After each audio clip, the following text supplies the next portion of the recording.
আসসালামু আলাইকুম। আমি সাইফ আহমদ খান কোয়ার্টনে আপনাদেরকে স্বাগতম। আশা করি আপনারা সবাই ভালো আছেন। তো আজকে আমরা কথা বলবো যে লেটস স্টার্ট রোবোটিক্স এটা নিয়ে।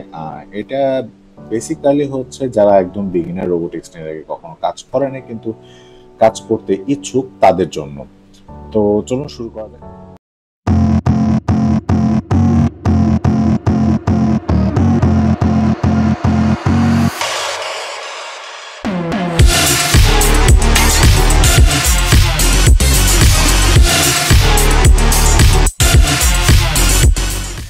আজকে আমরা কি কি আলোচনা করব সেটা নিয়ে সবার প্রথমে কথা বলি। সো এখানে সবার প্রথমে রোবোটিক্স নিয়ে চিন্তা করতে হলে আমাদের চিন্তার ধারাটা একটু পরিবর্তন করতে হবে। আমাদেরকে কিছু যেহেতু রোবোটিক্সটা জিনিসটাই ইন্সপায়ার্ড হয়েছে আমাদের হিউম্যান লাইফ থেকে অ্যান্ড আমাদের নেচার থেকে, সো আমাদের চিন্তাধারাটা একটু চেঞ্জ করতে হবে। আমরা কিভাবে চিন্তা করলে আমরা রোবোটিক্স নিয়ে কোনো জিনিসের প্ল্যানিং করতে পারবো সেটা নিয়ে বা সেই বিষয় নিয়ে আমরা হচ্ছে একটু কনসেপ্ট অফ রোবোটিক্সে আমরা ডিসকাশন করব। তারপর আমরা যাব হচ্ছে রোবোটিক্সে পাওয়ার সাপ্লাই নিয়ে, কি টাইপের পাওয়ার সাপ্লাই আছে, এছাড়াও ইলেকট্রনিক্সের কিছু জিনিস নিয়েও আমরা এখানে কথা বলবো, যেন কেউ শুরু করতে চাইলে এখানে তাদের ইলেকট্রনিক্সের একটা বেসিক একটা ধারণা চলে আসে। তারপর আসবো আমরা হচ্ছে বিভিন্ন রকম প্রসেসিং ইউনিট বা ব্রেন নিয়ে। অবভিয়াসলি রোবোটিক্সে বিভিন্ন ধরনের মাইক্রো প্রসেসর ইউজড হয় ছোটখাটো মোবাইল রোবটের জন্য, অ্যান্ড বড় রোবটেও সাধারণত মাইক্রো প্রসেসরের দিকে বেশি যায়, ডিপেন্ডস করে অ্যাপ্লিকেশনের উপর। তারপরে হচ্ছে যেহেতু মাইক্রো প্রসেসর আছে অবশ্যই একটা প্রোগ্রামিং এর একটা ইস্যু থাকবে। সো বেসিক প্রোগ্রামিং এর একটা নলেজ, আর্ডিনো প্রোগ্রামিং এর একটা নলেজ আমরা এখানে ডিসকাস করব। তারপরে আমরা ডিসকাস করব রোবোটিক্স এর বিভিন্ন ধরনের সেন্সর নিয়ে, কারণ সেন্সর সেক্টরটা ছাড়া রোবোটিক্স এর সেক্টরটা ইমাজিন করা ইম্পসিবল অলমোস্ট। তারপরে আসছে হচ্ছে রোবটের আউটপুট বা অ্যাকচুয়েটর, মানে আমাদের রোবটগুলো কি কি টাস্ক পারফর্ম করতে পারবে সেটার উপর বেস করে সেখানে আমরা কিছু ডিসকাশন করব। তারপরে হচ্ছে একটা রোবটের বডি কিভাবে ডিজাইন করা যেতে পারে, তারপর কিভাবে বিল্ড করা যেতে পারে, কি কি অ্যাভেলেবল ম্যাটেরিয়ালস আছে সেখানে আমরা এখানে ডিসকাশন করব আমাদের বিল্ডের রোবটস বডিতে। তারপর একটা রোবটের সার্কিট, ওয়ারিং, এগুলো নিয়ে আমরা একটু ডিসকাশন এখানে করব যে কি টাইপের জিনিস আমরা ইউজ করতে পারি। অ্যান্ড তারপরে সবার লাস্টের আগে 9 নম্বরে আমাদের আসছে হচ্ছে ওয়ার্কশপ বিল্ডিং, যে একজন বিগিনার কিভাবে তার ওয়ার্কশপটাকে ডিজাইন করতে পারে, ওয়ার্কশপে কি কি জিনিস থাকা দরকার, প্রাইমারি কি কি জিনিস নিয়ে শুরু করতে পারে, তারপর একটু অ্যাডভান্সে গেলে কি কি জিনিস টুলস তাদের কাছে থাকা দরকার।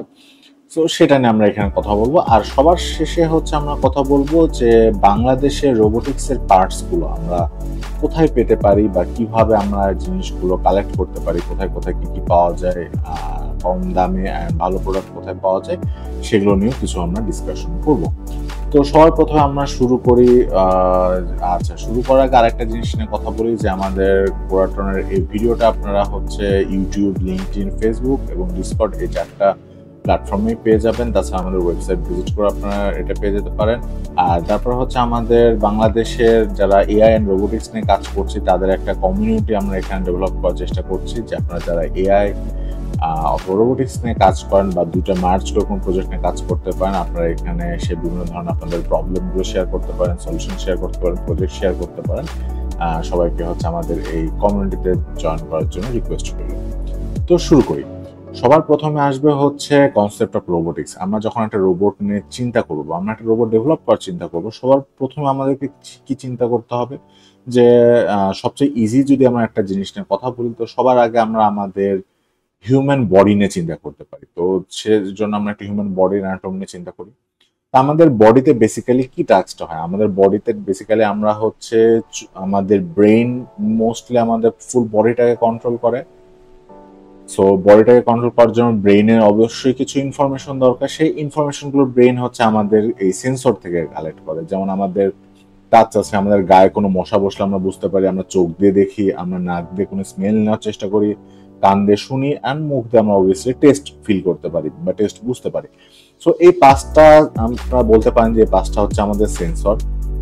সেখান থেকে আমাদের এই পাঁচটা সেন্সর আমাদের বডিতে সেট করা আছে, অ্যান্ড এই বডিটাতে হচ্ছে যখন আমরা সেন্স করার পর আমাদের এই ইনফরমেশনগুলো আমাদের চলে যায় আমাদের হচ্ছে ব্রেইনে যাওয়ার পর ব্রেইনে অবভিয়াসলি কিছু ইনস্ট্রাকশন থাকে। এই ইনস্ট্রাকশনগুলো আমরা দুইটা ওয়েতে পাই। কিছু থাকে হচ্ছে আমরা আমাদের প্র্যাকটিস বা আমাদের এনভায়রনমেন্ট থেকে আমরা হচ্ছে শিখি, আবার কিছু জিনিস আছে যেটা আমাদের হচ্ছে জিন থেকে আমরা পেয়ে থাকি, যেটা আমাদের অ্যানসেস্টর থেকে আমরা পেয়ে থাকি।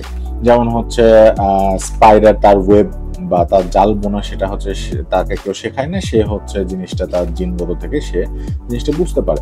আবার হচ্ছে আমরা যে হচ্ছে আমাদের যে কথা বলার ধরন, স্টাইল প্লাস হচ্ছে আমাদের অ্যাক্টিভিটিস, এই জিনিসগুলো আমরা হচ্ছে আমাদের চারপাশের পরিবেশ থেকে বা আমাদের বাবা মা বা আমাদের সিনিয়রদের দেখে আমরা জিনিসগুলো শিখি। সো আমাদের বডি যখন এই ইনস্ট্রাকশন বা আমাদের যে সেন্সর ডেটাগুলো আমাদের ব্রেনে পাঠায়, এই যে ইনস্ট্রাকশন যেটা আছে সেটার উপর বেস করে আমাদের ব্রেনগুলো প্রসেস করার পর সেই ব্রেন করে কি আমাদের যে অ্যাকচুয়েটর আছে, অ্যাকচুয়েটর বলতে এখানে বলতে পারবো যে আমাদের যে মাসল বলা যেতে পারে। যেমন আমাদের হাতে একটা মশা বসলে ব্রেন মাসলকে বলে যে চোখ দিয়ে ফার্স্টে দেখে, তারপর সেন্স দিয়ে ফিল করে, তারপর ব্রেন আরেকটা হাতকে ইনস্ট্রাকশন দেয় যে মশাটাকে তাড়িয়ে দিতে বা একটা বাড়ি দিতে। সো এইভাবে ব্রেন আমাদের ইনপুট বা সেন্সর থেকে ডেটা নিয়ে আমাদের অ্যাকচুয়েটর বা আমাদের মাসল যেগুলো আছে সেই মাসলকে ইনস্ট্রাকশন দেয় যে তুমি সেভাবে কাজ করো। অ্যান্ড ফুল কাজটা কমপ্লিট করার জন্য ব্রেন যে কানেকশন সিস্টেমটা ইউজ করে সেটা হচ্ছে আমাদের নার্ভগুলো।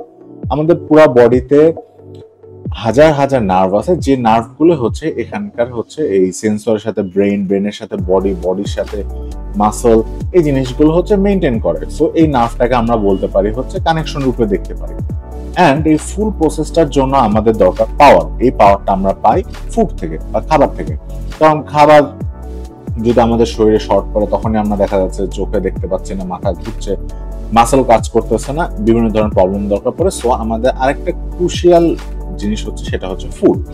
এখন আমরা একটা বেসিক আরসি কার বা অ্যাকচুয়ালি আরসি কার না, এটা হচ্ছে একটা অবস্টেকলস অ্যাভয়েডিং অটোনোমাস কার, মানে টয় কারের দিকে যদি আমরা দেখি। সো এইখানে বেসিক্যালি সেম কাজটাই হচ্ছে। কিভাবে?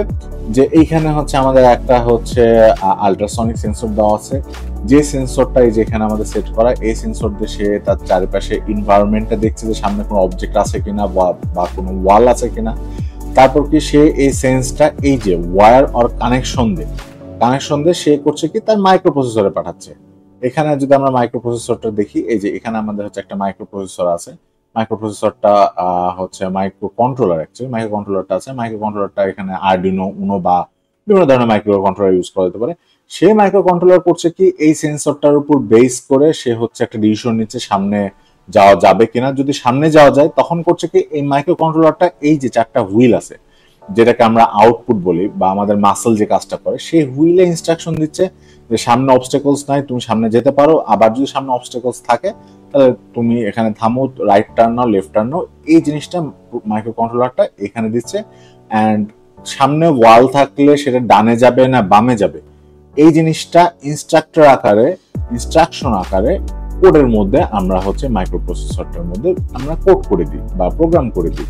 সো এই কোডটা হচ্ছে এখানে ইনস্ট্রাকশন।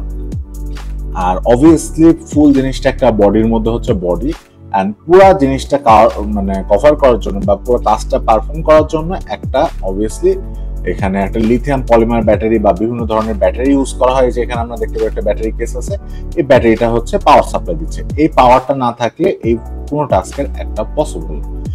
সো এই জিনিসটাকে যদি আমরা আরেকটু সিম্পলিফাই করে দেখি, যে হিউম্যান বডি অ্যান্ড বডির মধ্যে যে জিনিসটা হচ্ছে সেটা হচ্ছে কিছুটা এরকম, যে অবভিয়াসলি আমাদের এইটা একটা হচ্ছে বডি। আচ্ছা আমি একটু কালারটা চেঞ্জ করে দিই। এটা হচ্ছে আমাদের একটা বডি, ওকে।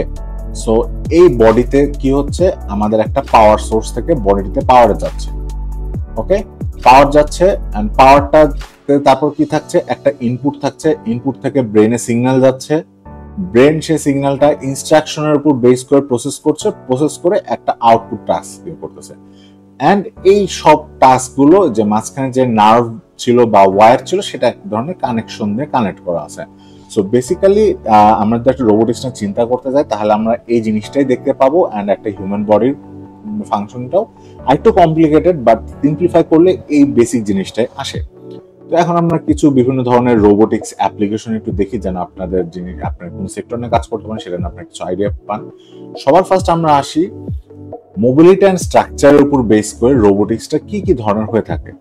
তো মোবিলিটি অ্যান্ড স্ট্রাকচার উপর বেস করে 6টা পপুলার ধরন আমরা এখানে মেনশন করছি। একটা হচ্ছে হুইল রোবট, যে রোবটের চাকা থাকে, এই রোবটটা বানানো সবচেয়ে ইজি রোবটের মধ্যে একটা হুইল রোবট, অ্যান্ড এটার কস্টিংটা অনেক কম করে। তারপর আরেকটা আসছে হচ্ছে লেগ রোবট। এটাতে অনেক কিছু জানা লাগে, ফরওয়ার্ড কাইনেটিক্স, ব্যাকওয়ার্ড কাইনেটিক্স, আর অনেক কিছু মানে শেখা লাগে, এটা একটু complex.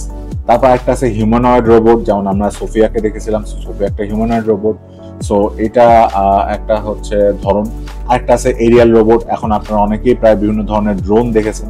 So Arial robot obviously হচ্ছে আকাশে ওড়ে, এটাও এখন খুব পপুলার। আরেকটা আছে হচ্ছে আন্ডার ওয়াটার রোবট, বিভিন্ন ধরনের রিমোট কন্ট্রোল সাবমেরিন। আপনারা যদি টাইটানিক মুভিটা দেখে থাকেন, টাইটানিক মুভির শুরুতে দেখতে পাবেন যে তার টাইটানিকের কাছে একটা আন্ডার ওয়াটার রোবট পাঠিয়েছিল। এখানে আরো বেশি হচ্ছে ফোকাস করতে হয় যে একটা রোবটটাকে ওয়াটার প্রুফ করা। আরেকটা জিনিস আছে সোয়াম রোবটস, অনেকে হয়তো এই নামটা শুনেননি। সোয়াম রোবটস হচ্ছে একসাথে দেখা যাচ্ছে 20টা 30টা 100টা রোবট পাশাপাশি থাকে এবং অনেক সাইজে ছোট থাকে। সো এই রোবট গুলো দেখা যাচ্ছে কালেকটিভলি কোনো একটা টাস্ক পারফর্ম করছে। তারপর আবার যদি আমরা আসি অ্যাপ্লিকেশনের উপর বেস করে, সেখানেও বিভিন্ন ধরনের আমরা রোবট দেখতে পাবো। যেমন ইন্ডাস্ট্রিয়াল রোবট, আপনি দেখতে পাচ্ছেন যেখানে হুইল টুইল কিছুই না, এখানে একটা স্ট্রং আর্ম, এখানে অনেক হেভি লিফটিং অ্যান্ড আরো এই টাইপের বিভিন্ন ধরনের automobile industry and others industry. এখন সব ইন্ডাস্ট্রিতে কম বেশি ইন্ডাস্ট্রিয়াল রোবট দেখা যাচ্ছে। সো বাংলাদেশের গার্মেন্ট সেক্টর ইন্ডাস্ট্রিয়াল রোবটের চাহিদা দিন দিন অনেক বাড়ছে। তারপর আসছে হচ্ছে মেডিকেল রোবট। এখানে যে কিউট দুটো রোবট দেখতে পাচ্ছেন, এই দুটো রোবট বেসিক্যালি হচ্ছে আপনাদেরকে একটা মেডিকেল প্রাইমারি অ্যাসিস্ট্যান্টের মতো, যে আপনার কোনো বিপদে পড়লেন, সেই রোবটটা আপনাদেরকে বিভিন্ন ধরনের ইনস্ট্রাকশন দিয়ে আপনাদেরকে প্রাইমারি হচ্ছে হেলথ রিকভারি বা প্রাইমারি ট্রিটমেন্টের জন্য যেসব ইনস্ট্রাকশন দরকার বা সিপিআর দেওয়ার মতো এই টাইপের বিভিন্ন ছোটখাটো জিনিসটা তারা হচ্ছে আপনাদেরকে প্রোভাইড করবে বা ইনস্ট্রাকশন দিবে, যেন ডাক্তারের কাছে যাওয়ার আগে তারা আপনারা এই হেল্পটা পান। তারপর আজকাল বিভিন্ন ধরনের হোটেল রেস্টুরেন্টে আপনারা বিভিন্ন ধরনের সার্ভিস রোবট দেখতে পারেন। সো এরা হচ্ছে রুম সার্ভিস করছে, বা দেখা যাচ্ছে যে আজকাল তো ক্লিনার রোবট দিয়ে, ক্লিনিংটাও তো রোবট দিয়ে করা হচ্ছে। আরেক ধরনের রোবট আপনারা দেখতে পাবেন যে যেটা হচ্ছে এখন বিভিন্ন ভার্সিটির মধ্যে অনেক পপুলার, সেটা হচ্ছে স্পেস রোবট। বিভিন্ন ভার্সিটি থেকে, নাসা থেকে বিভিন্ন ধরনের রোভার পাঠানো হয়, তারা দেখা যাচ্ছে মঙ্গল গ্রহে বা চাঁদে তারা যায়, যে সেখানকার নমুনা সংগ্রহ করে, ছবি সংগ্রহ করে আবার পাঠায়। এটার একটু অ্যাপ্লিকেশনটা ডিফারেন্ট। আরেকটা ইম্পর্টেন্ট এখন হচ্ছে অ্যাপ্লিকেশন, সেটা হচ্ছে মিলিটারি রোবট। আপনারা দেখতে পাবেন, যদি যারা চেয়ারনোবিল সিরিজটা দেখেছেন সেখানে দেখতে পাবেন যে তারা একটা জার্মান রোবট প্রথমে নিয়ে আসছিল রেডিও অ্যাক্টিভ যেসব পদার্থ ছিল সেগুলোকে তোলার জন্য। এছাড়াও আপনারা বিভিন্ন জায়গায় দেখতে পাবেন যে বোম ডিসপোজাল ইউনিট আজকাল মানুষকে পাঠানোর জায়গায় বোমের কাছে বিভিন্ন ধরনের রোবট পাঠায়, যে এটা একটা বোম ডিসপোজাল রোবটের মতো, একটা সামনে আর্ম আছে। আরেকটা ইম্পর্টেন্ট অ্যান্ড পপুলার একটা হচ্ছে রোবোটিক্স অ্যাপ্লিকেশন যেটা এখন দেখা যাচ্ছে, সেটা হচ্ছে এগ্রিকালচারাল রোবট। অটোমেটিকলি 4টা অটোমেটেড ট্রাক্টর একটা ল্যান্ডের মধ্যে সেট করে ছেড়ে দেওয়া হচ্ছে। অটোমেটিকলি তারা হচ্ছে পুরা জমিটাকে তারা হচ্ছে চাষ করে ফেলছে, তারপর জমিতে মই দেওয়া, তারপর হচ্ছে সার বীজ বপন, এগুলো সব বাইরের দেশে হচ্ছে অটোমেটেড ওয়েতে করছে। এরপর আসি হচ্ছে এই জিনিসটা একটু ইম্পর্টেন্ট, কন্ট্রোলের উপর বেস করে রোবোটিক্সকে 3টা ভাগে ভাগ করা যায়। এর বাইরেও কিছু থাকতে পারে, বাট এই 3টা হচ্ছে মেজর। একটা হচ্ছে অটোনোমাস রোবট, একটা হচ্ছে টেলিপোর্টেড রোবট, আর একটা হচ্ছে এআই পাওয়ার্ড রোবট। সো এখানে আমি আগে টেলিপোর্টেড রোবটটা নিয়ে আগে বলি, সেটা কিছু কারণ আছে। সো টেলিপোর্টেড রোবটটা বানানো সবচেয়ে ইজি, কারণ এখানে আমার কাছে একটা কন্ট্রোলার থাকবে, সেই কন্ট্রোলার দিয়ে আমি আমার রোবটটাকে কন্ট্রোল করবো। যেমন বিভিন্ন ধরনের আরসি কার বা ড্রোন, এটা আমরা আমাদের কাছে একটা রিমোট থাকে, সেই রিমোট দিয়ে আমরা কন্ট্রোল করি। তারপর আসছে autonomous robot and AI powered robot. এইখানে autonomous robot and AI powered robot আপনাদের অনেকের কাছে দুইটা সেম মনে হতে পারে, বাট না, দুটার মধ্যে একটা ডিফারেন্স আছে। অটোনোমাস রোবটটা হচ্ছে কি, অটোনোমাস রোবটকে একটা অ্যালগোরিদম দিয়ে দেওয়া আছে, সেই অ্যালগোরিদমটা সে ফলো করে করে করে করে সে চলতে পারে। তো সে হচ্ছে উইদাউট এনি হিউম্যান হেল্প তারা হচ্ছে একটা ফুলপ্রুফ একটা অ্যালগোরিদম বিল্ড করছে, সেই অ্যালগোরিদমের উপর বেস করে এই রোবটটা চলে, যেমন হচ্ছে টেসলা কার। আর এআই পাওয়ার্ড রোবটটা হচ্ছে কি, এআই পাওয়ার্ড রোবটটা মধ্যে এটার মধ্যে অ্যালগোরিদম আছে, বাট এআই পাওয়ার্ড রোবটের মধ্যে যে অ্যালগোরিদমটা সেটা হচ্ছে সে তার চারপাশে এনভায়রনমেন্ট থেকে শিখে। লাইক আপনি যদি বস্টনের আপনি হচ্ছে বিভিন্ন ধরনের ডগ রোবট বা হিউম্যানয়েড রোবট গুলো দেখেন, তারা করে কি, তাদের যেসব 4 লেগ ডগ রোবট গুলো আছে তারা পড়ে যাচ্ছে, আবার উঠছে, পড়ে যাচ্ছে, উঠছে, বিভিন্ন ধরনের রিইনফোর্সমেন্ট লার্নিং টেকনোলজি ইউজ করে তারা তাদের ফেলিয়ার থেকে আস্তে আস্তে আস্তে আস্তে জিনিসগুলো শিখে। কিন্তু অটোনোমাস রোবটের ক্ষেত্রে টেসলার একটা গাড়ি কখনোই বারে বারে ধাক্কা মেরে মেরে মেরে মেরে শিখে না, যে অ্যাক্সিডেন্ট করে শিখে না, যে তাদেরকে অ্যাক্সিডেন্ট করা যাবে না। সো এই জায়গাটায় এইখানটাই মেজর ডিফারেন্স, যে এইখানে অলরেডি একটা ফুল প্রুফ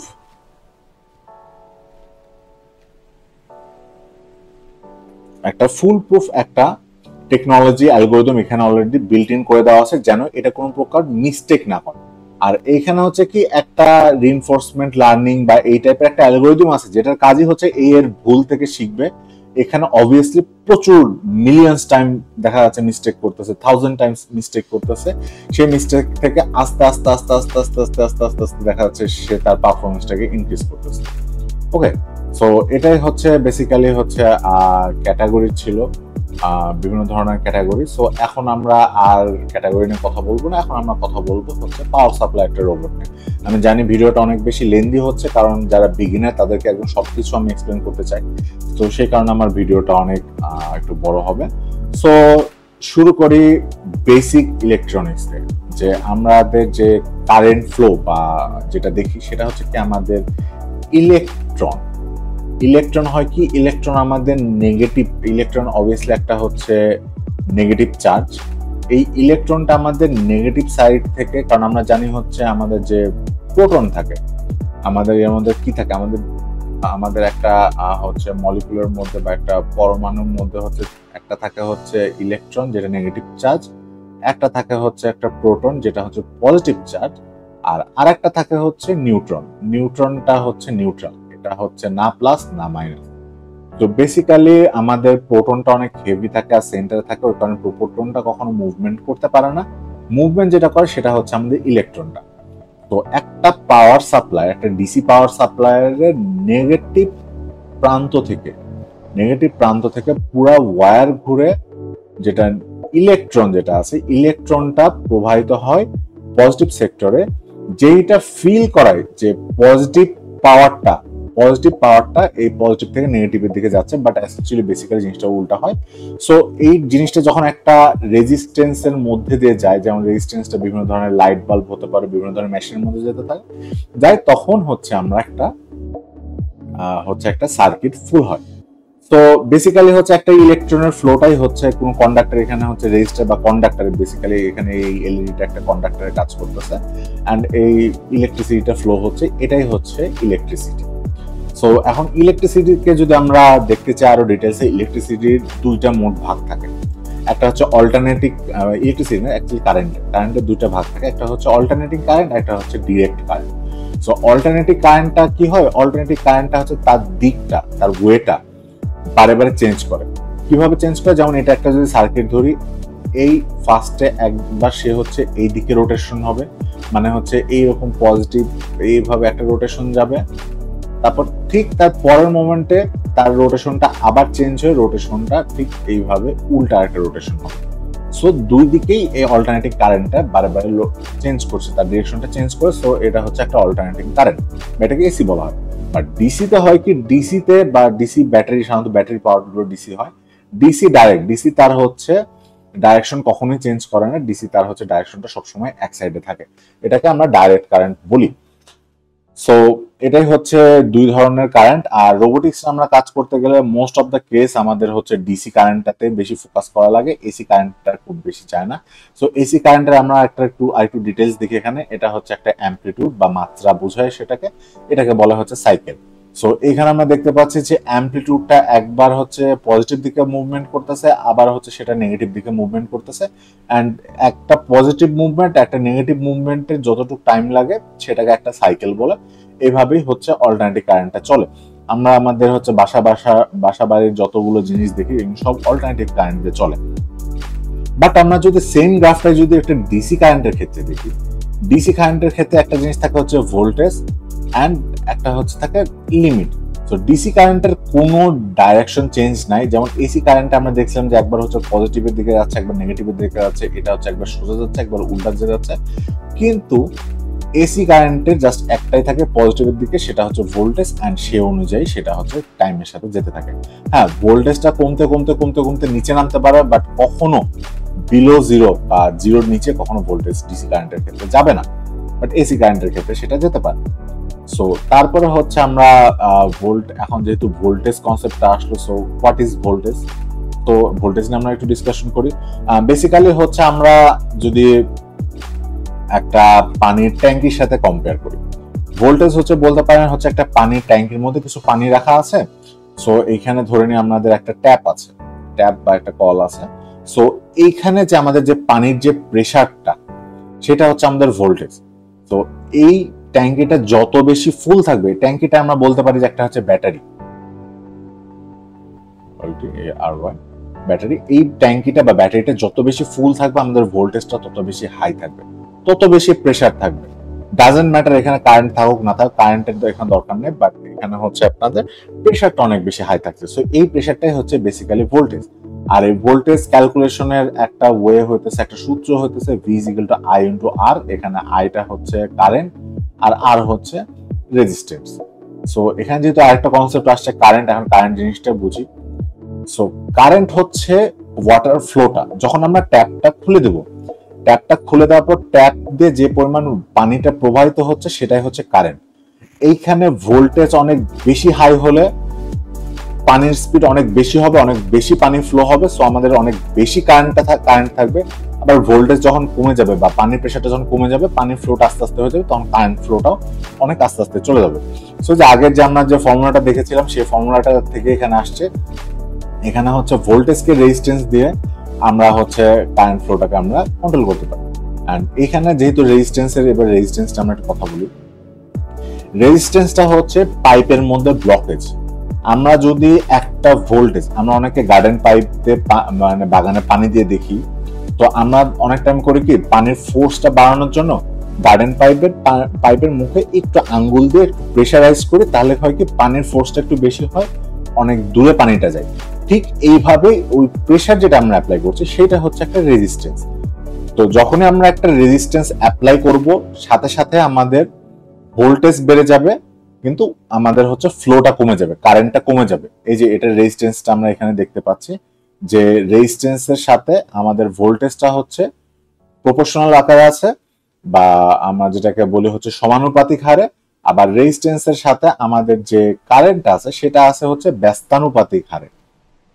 সো এটাই হচ্ছে কারেন্টের রেজিস্ট্যান্স, যে আমরা যখন রেজিস্ট্যান্স অ্যাপ্লাই করব, আমাদের ভোল্টেজ কিন্তু বেড়ে যাবে, কিন্তু আমাদের কারেন্ট ফ্লোটা কমে যাবে। সো আপনারা বুঝতে পারছেন যে আমরা ভোল্টেজ ইনক্রিজের জন্য আমরা হচ্ছে একটা রেজিস্ট্যান্স ইউজ করতেছি, আর হচ্ছে কারেন্ট ফ্লোটা কমানোর জন্য আমরা রেজিস্ট্যান্সটা ইউজ করতেছি। সো এই দুইটা ক্ষেত্রে আমরা হচ্ছে আমাদের রেজিস্ট্যান্সটা ইউজ করতেছি। সো এখন হচ্ছে আমাদের ভোল্টেজ এন্ড কারেন্ট নিয়ে গেল। আরেকটা জিনিস আসছে, সেটা হচ্ছে পাওয়ার, যেটাকে আমরা ওয়াট হিসাবে ক্যালকুলেট করি। যেমন আপনারা যদি মোবাইলের চার্জার কিনতে যান, আপনারা হচ্ছে দেখেন যে দেখা যাচ্ছে যে 15 ওয়াটের চার্জার, 50 ওয়াটের চার্জার, বিভিন্ন ধরনের ওয়াটের চার্জার আছে। এখন তো ফাস্ট চার্জিং এর যুগ, কিন্তু 15 ওয়াট সবসময় কিন্তু সেম না। মানে 15 ওয়াট মানেই যে 15 ওয়াট সবসময় সেম থাকবে তা কিন্তু না। কারণ কি, ওয়াট একটা ডিপেন্ড করে বা পাওয়ারটা ডিপেন্ড করে ভোল্টেজ ইনটু কারেন্টের মাল্টিপ্লিকেশন। সো দেখা যাচ্ছে যে আমাদের যদি 3 অ্যাম্পিয়ার কারেন্ট হয়, 5 ভোল্ট যদি থাকে, সেটাও আমাদের কি হচ্ছে, সেটাও আমাদের কিন্তু এই 15 ওয়াট হচ্ছে। আবার যদি আমাদের 5 অ্যাম্পিয়ার কারেন্ট হয়, 3 ভোল্ট হয়, সেটাও কিন্তু আমাদের হচ্ছে 15 ওয়াট হচ্ছে। সো 15 ওয়াট মানে যে 15 ওয়াট সবসময় একই থাকবে সেটা কিন্তু না। সো এই জিনিসটাও নেক্সট টাইম আপনারা সবসময় দেখে নেবেন যে কোন ডিভাইসে, যেমন হচ্ছে আমাদের যদি রাসবেরি পাই বলি, রাসবেরি পাই 4 এ হচ্ছে আমাদের 15 ওয়াট দরকার পড়ে, 3 অ্যাম্পিয়ার এন্ড হচ্ছে 5 ভোল্ট কিন্তু আমাদের রাসবেরি পাই এর জন্য আইডেল। আবার দেখা যাচ্ছে যে 1 অ্যাম্পিয়ার 15 ভোল্ট, এটাও কিন্তু আমাদের 15 ওয়াট হচ্ছে। বাট এই জিনিসটা আমরা যদি রাসবেরি পাইয়ে দেই, তো সেটা কিন্তু সাথে সাথে আমাদের রাসবেরি পাই পুড়ে যাবে। রাসবেরি পাইয়ের কি আমাদের 5 ভোল্ট লাগবে আর ম্যাক্সিমাম 3 অ্যাম্পিয়ার লাগবে। সো এইরকম আমাদের 15 ওয়াট আমাদের রাসবেরি পাইয়ের জন্য দরকার পড়ে। সো এই জিনিসটা মাথায় রাখতে হবে যে ওয়াট যখনই শুনবেন যে কত ওয়াট, সেটা একটু ভেঙে দেখবেন যে কত অ্যাম্পিয়ার, কত ভোল্ট। সো ডাইরেক্ট ওয়াট দিয়ে আমরা আমাদের কম্পোনেন্ট গুলো জাজ করবো না, তাহলে আমাদের সুবিধা হবে। তো বেসিক্যালি হচ্ছে এই জিনিসটা এর আগে ডিসকাস করছি যে ভোল্ট = I × R। আমাদের হচ্ছে কারেন্ট ফ্লো বাড়ালে বা রেজিস্ট্যান্স বাড়ালে আমাদের ভোল্ট ইনক্রিজ হয়। আমাদের হচ্ছে ভোল্ট বাড়ালে আমাদের কারেন্ট ফ্লো বাড়ে, বাট রেজিস্ট্যান্স বাড়লে আমাদের কারেন্ট ফ্লো কমে যায়, যেটা এর আগে দেখলাম গার্ডেন পাইপের এক্সাম্পল দিয়ে কথা বলেছিলাম। তারপরে আবার রেজিস্ট্যান্সের ক্ষেত্রে আমাদের রেজিস্ট্যান্স যদি বাড়াইতে হয়, আমাদের একটা তারের মধ্যে যখন ভোল্ট বাড়ে তখন অটোমেটিকলি সেটা রেজিস্ট্যান্সও বাড়তে থাকে বিভিন্ন তারের মধ্যে, অ্যান্ড অ্যাম্পিয়ার যদি আস্তে আস্তে বাড়ে সো আমাদের রেজিস্ট্যান্সটা কমতে থাকে। সো এটা হচ্ছে বেসিক্যালি, সো এই বেসিক থিওরি এখানে আমাদের শেষ। এরপর আমরা যাব প্র্যাকটিক্যাল কিছু ইমপ্লিমেন্ট। আচ্ছা, আরেকটা থিওরি আছে, সেটা হচ্ছে আমাদের ব্যাটারির থিওরি, যে অ্যাকচুয়ালি ব্যাটারিটা কিভাবে কাজ করে।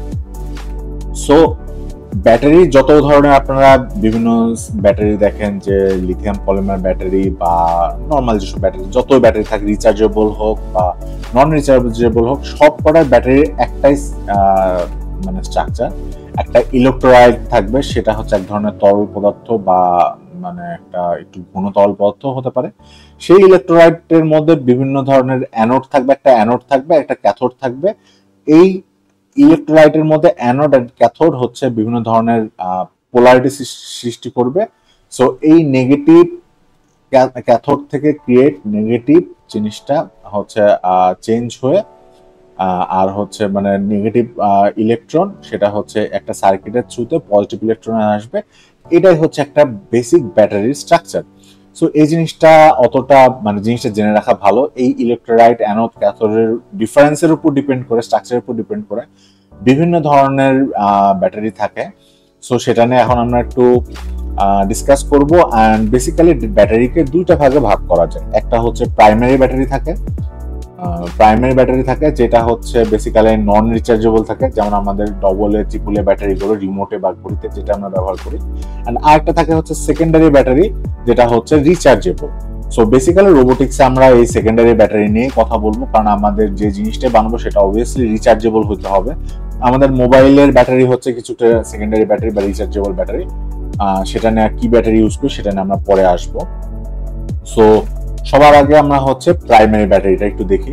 প্রাইমারি ব্যাটারির মধ্যে হচ্ছে অ্যালকালাইন ব্যাটারি আছে, জিঙ্ক কার্বন ব্যাটারি আছে, লিথিয়াম ব্যাটারি আছে। নর্মালি আমরা হচ্ছে লিথিয়াম ব্যাটারিটাই ইউজ করি, জিঙ্ক কার্বন ব্যাটারিটাও ইউজ করি। অ্যাকচুয়ালি তিন ধরনের ব্যাটারি বিভিন্ন ধরনের ইউজ করা হয়। যেমন অ্যালকালাইন ব্যাটারিটাও ইউজ করা হয়, যেমন আমাদের ডবল এ, ট্রিপল এ, তারপরে এন, এগুলো হচ্ছে আমাদের অ্যালকালাইন ব্যাটারি। হচ্ছে আমাদের হচ্ছে আগে এক ধরনের মোটা একটা ব্যাটারি দেখা যেতে পারতো, যেটা হচ্ছে আমাদের বিভিন্ন ধরনের ওই যে টর্চে ইউজ করা হতো, এখন দেখা যায় খুব একটা, সেটা হচ্ছে জিঙ্ক কার্বন ব্যাটারি। এই ব্যাটারির ভোল্ট হয় হচ্ছে 1.5 ভোল্ট। ও হ্যাঁ, অ্যালকালাইন ব্যাটারির ভোল্টও 1.5 ভোল্ট হয়, বাট কিছু অ্যালকালাইন ব্যাটারির ভোল্ট 9 ভোল্টেরও হয়ে থাকে, ডিপেন্ড করে তাদের স্ট্রাকচারের উপর। অ্যান্ড আরেকটা হচ্ছে যেমন হচ্ছে ক্যামেরা, ঘড়িতে, তারপর পেস মেকারে ইউজ করা হয় লিথিয়াম ব্যাটারি। তো এটাও হচ্ছে ডিউরাসেলের ব্যাটারি, লিথিয়াম ব্যাটারি, এটার মধ্যে ডিফারেন্স খুব কম। And most of the case এই জিনিসটা মাথায় রাখতে হবে, এগুলো নন রিচার্জেবল। বাট রোবোটিক্স এর ক্ষেত্রে আমরা দেখবো কি আমরা এখন রিচার্জেবল ব্যাটারিটাকে সবচেয়ে বেশি ফোকাস করব। যে রিচার্জেবল ব্যাটারি যেগুলো আসে সেটার মধ্যে আছে লিথিয়াম আয়ন ব্যাটারি, এটা হচ্ছে লিথিয়াম আয়ন ইউজ করে। তারপর হচ্ছে লিথিয়াম পলিমার ব্যাটারি, এই ব্যাটারিটা লিথিয়াম পলিমার ব্যাটারি বা লিপো ব্যাটারিটা আমরা সবচেয়ে বেশি ইউজ করবো এই ক্ষেত্রে। তারপর একটা আছে লেড অ্যাসিড ব্যাটারি, আমাদের আইপিএস, সোলার সিস্টেম, তারপর এখনকার যে বাংলার টেসলা, সেগুলো সব লেড অ্যাসিড ব্যাটারি ইউজ করা হয়। এই ব্যাটারির চার্জ অনেক বেশি থাকে, বাট এই ব্যাটারির সবচেয়ে বড় সমস্যা হচ্ছে এই ব্যাটারির অনেক বেশি ওয়েট থাকে, অ্যান্ড এটার মোবিলিটির ক্ষেত্রে অনেক বেশি পাওয়ার দরকার পড়ে। বাট আমাদের যেসব ডিভাইস থাকবে সেসব ছোট ডিভাইস থাকবে, সো আমাদেরকে এই লিথিয়াম পলিমার ব্যাটারিতেই ইউজ করতে হবে। অ্যান্ড আরেকটা থাকে হচ্ছে nickel cadmium battery. So nickel cadmium battery সাধারণত বিভিন্ন ধরনের পাওয়ার টুলস, যেমন হচ্ছে ইলেকট্রিক ড্রিল, ইলেকট্রিক স্ক্রুড্রাইভার, তারপর এই ধরনের বিভিন্ন টুলসে ইউজ করা হয় নিকেল ক্যাডমিয়াম ব্যাটারি। সো এই ধরনের ব্যাটারির ইউজ আমরা কম আসবে। আমরা সবচেয়ে বেশি দেখবো হচ্ছে লিথিয়াম আয়ন ব্যাটারিটা আর লিথিয়াম পলিমার ব্যাটারিটা। সো এখানে একটা জিনিস দেখতে হবে, লিথিয়াম আয়ন ব্যাটারিটা সাধারণত 3.7 ভোল্ট হয়। লিথিয়াম পলিমার ব্যাটারির এক একটা সেলও 3.7 ভোল্ট হয়, বাট এই সেলের বিভিন্ন ক্যাটাগরি আছে, যেমন 3টে সেল। অ্যান্ড এই লিথিয়াম পলিমার ব্যাটারি কিন্তু আমাদের মোবাইলে ইউজ করা হয়, যেটার একটা মাত্র সেল থাকে। তো এই লিথিয়াম পলিমার ব্যাটারিটা নিয়ে আমরা আরেকটু ডিসকাশন করি। যে নেক্সট স্লাইডে এখানে যদি আমরা দেখি, একটা লিথিয়াম পলিমার ব্যাটারি টোটাল ভোল্টটা ক্যালকুলেট করা হয় তার সেলের উপর। যেমন একটা সেলের ভোল্ট থাকে হচ্ছে 3.7 ভোল্ট, যেটা হচ্ছে আমরা আমাদের মোবাইলের মধ্যে দেখি যে একটা সেলের ব্যাটারি থাকে 3.7 ভোল্ট। সো কিন্তু সাধারণত লিথিয়াম পলিমার ব্যাটারিতে দেখা যাচ্ছে 3টা সেল, 2টা সেল, একটা সেল, বিভিন্ন ধরনের সেল থাকে। সো এন্ড আমরা আরেকটা জিনিস হচ্ছে রিমাইন্ড করি, যখনই আমরা প্যারালাল ইউজ করব, ওকে, প্যারালাল ইউজ করব, তখন আমাদের যে হচ্ছে ব্যাটারির ক্যাপাসিটি, ঠিক আছে, ক্যাপাসিটি ইনক্রিজড হয়, ওকে। আর যখন আমরা ব্যাটারি গুলো সিরিজে ইউজ করব তখন আমাদের ব্যাটারির ভোল্ট ইনক্রিজ হয়। হ্যাঁ, সো ক্যাপাসিটি বলতে গেলে কি, ক্যাপাসিটি বলতে সাধারণত লংজিভিটি বোঝানো হয়, যে একটা ব্যাটারি হচ্ছে আরো একটু লং টাইম ধরে চলবে, কিন্তু যখন আমরা সেই জিনিসটা ভোল্টে কানেক্ট করব তখন সেই জিনিসটা সিরিজে কানেক্ট করব তখন সেই জিনিসটা আমাদের ভোল্টটা ইনক্রিজ হবে। যেমন এখানে এই লিপো ব্যাটারির সার্কিটটা ভিতরে দেওয়া আছে, এই যে এটা হচ্ছে সেল 1, এটা হচ্ছে সেল 2, এটা হচ্ছে সেল 3, আচ্ছা আমি উল্টা বললাম, এটা 1 2 3, তিনটা সেল এখানে কি করা আছে, তিনটা সেল এখানে হচ্ছে প্যারালালি কানেক্ট করা আছে। যেমন এইটা হচ্ছে ফার্স্ট আমাদের একটা আউটপুট, বা এটা হচ্ছে আমাদের নেগেটিভ, আচ্ছা নেগেটিভটা আমি একটু ব্ল্যাক কালার দিয়ে রিপ্রেজেন্ট করি, এটা হচ্ছে আমাদের নেগেটিভ কানেকশন, এই যে নেগেটিভ কানেকশনটা এখানে দেওয়া আছে। তো এটা হচ্ছে আমাদের নেগেটিভ কানেকশন, এটা হচ্ছে কি এই মাথায়, এর মাঝখানে এই ব্যাটারির পজিটিভ প্রান্তটা এই ব্যাটারির নেগেটিভের সাথে, আবার এই সেল 2 এর পজিটিভটা সেল 3 এর নেগেটিভের সাথে কানেক্ট করা আছে। সেল 3 এর যে পজিটিভটা আছে সেটা আবার আমি এখানে নিয়ে আসবো। সো বেসিক্যালি কি হচ্ছে, আমরা একটা ব্যাটারির এখানে ব্যাটারিটা আমরা হচ্ছে কি এখানে এটাকে বলি আমরা হচ্ছে সিরিজে কানেক্ট করা।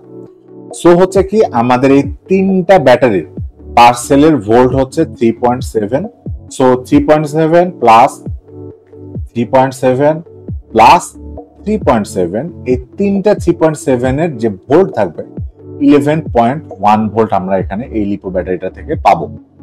সো এটাই হচ্ছে যেখানে দেখা যাচ্ছে যে 3 সেলের জন্য আমাদের 11.1 ভোল্ট আমরা পাচ্ছি। আবার যদি এই ব্যাটারিটা যদি আমরা দেখা যাচ্ছে যদি 2 সেলের নিতাম, 2 সেলের যদি আমরা নিতাম তখন 3 3 6 7 7 14, সো আমরা তখন পাইতাম হচ্ছে 7.4 ভোল্ট। সো 2 সেল হলে 7.4 ভোল্ট, যেহেতু আমাদের এখানে 3 সেল, সো আমরা এখানে ম্যাক্সিমাম আমরা হচ্ছে এখানে হচ্ছে 11.1 ভোল্ট আমরা এই ব্যাটারিটা থেকে পাবো।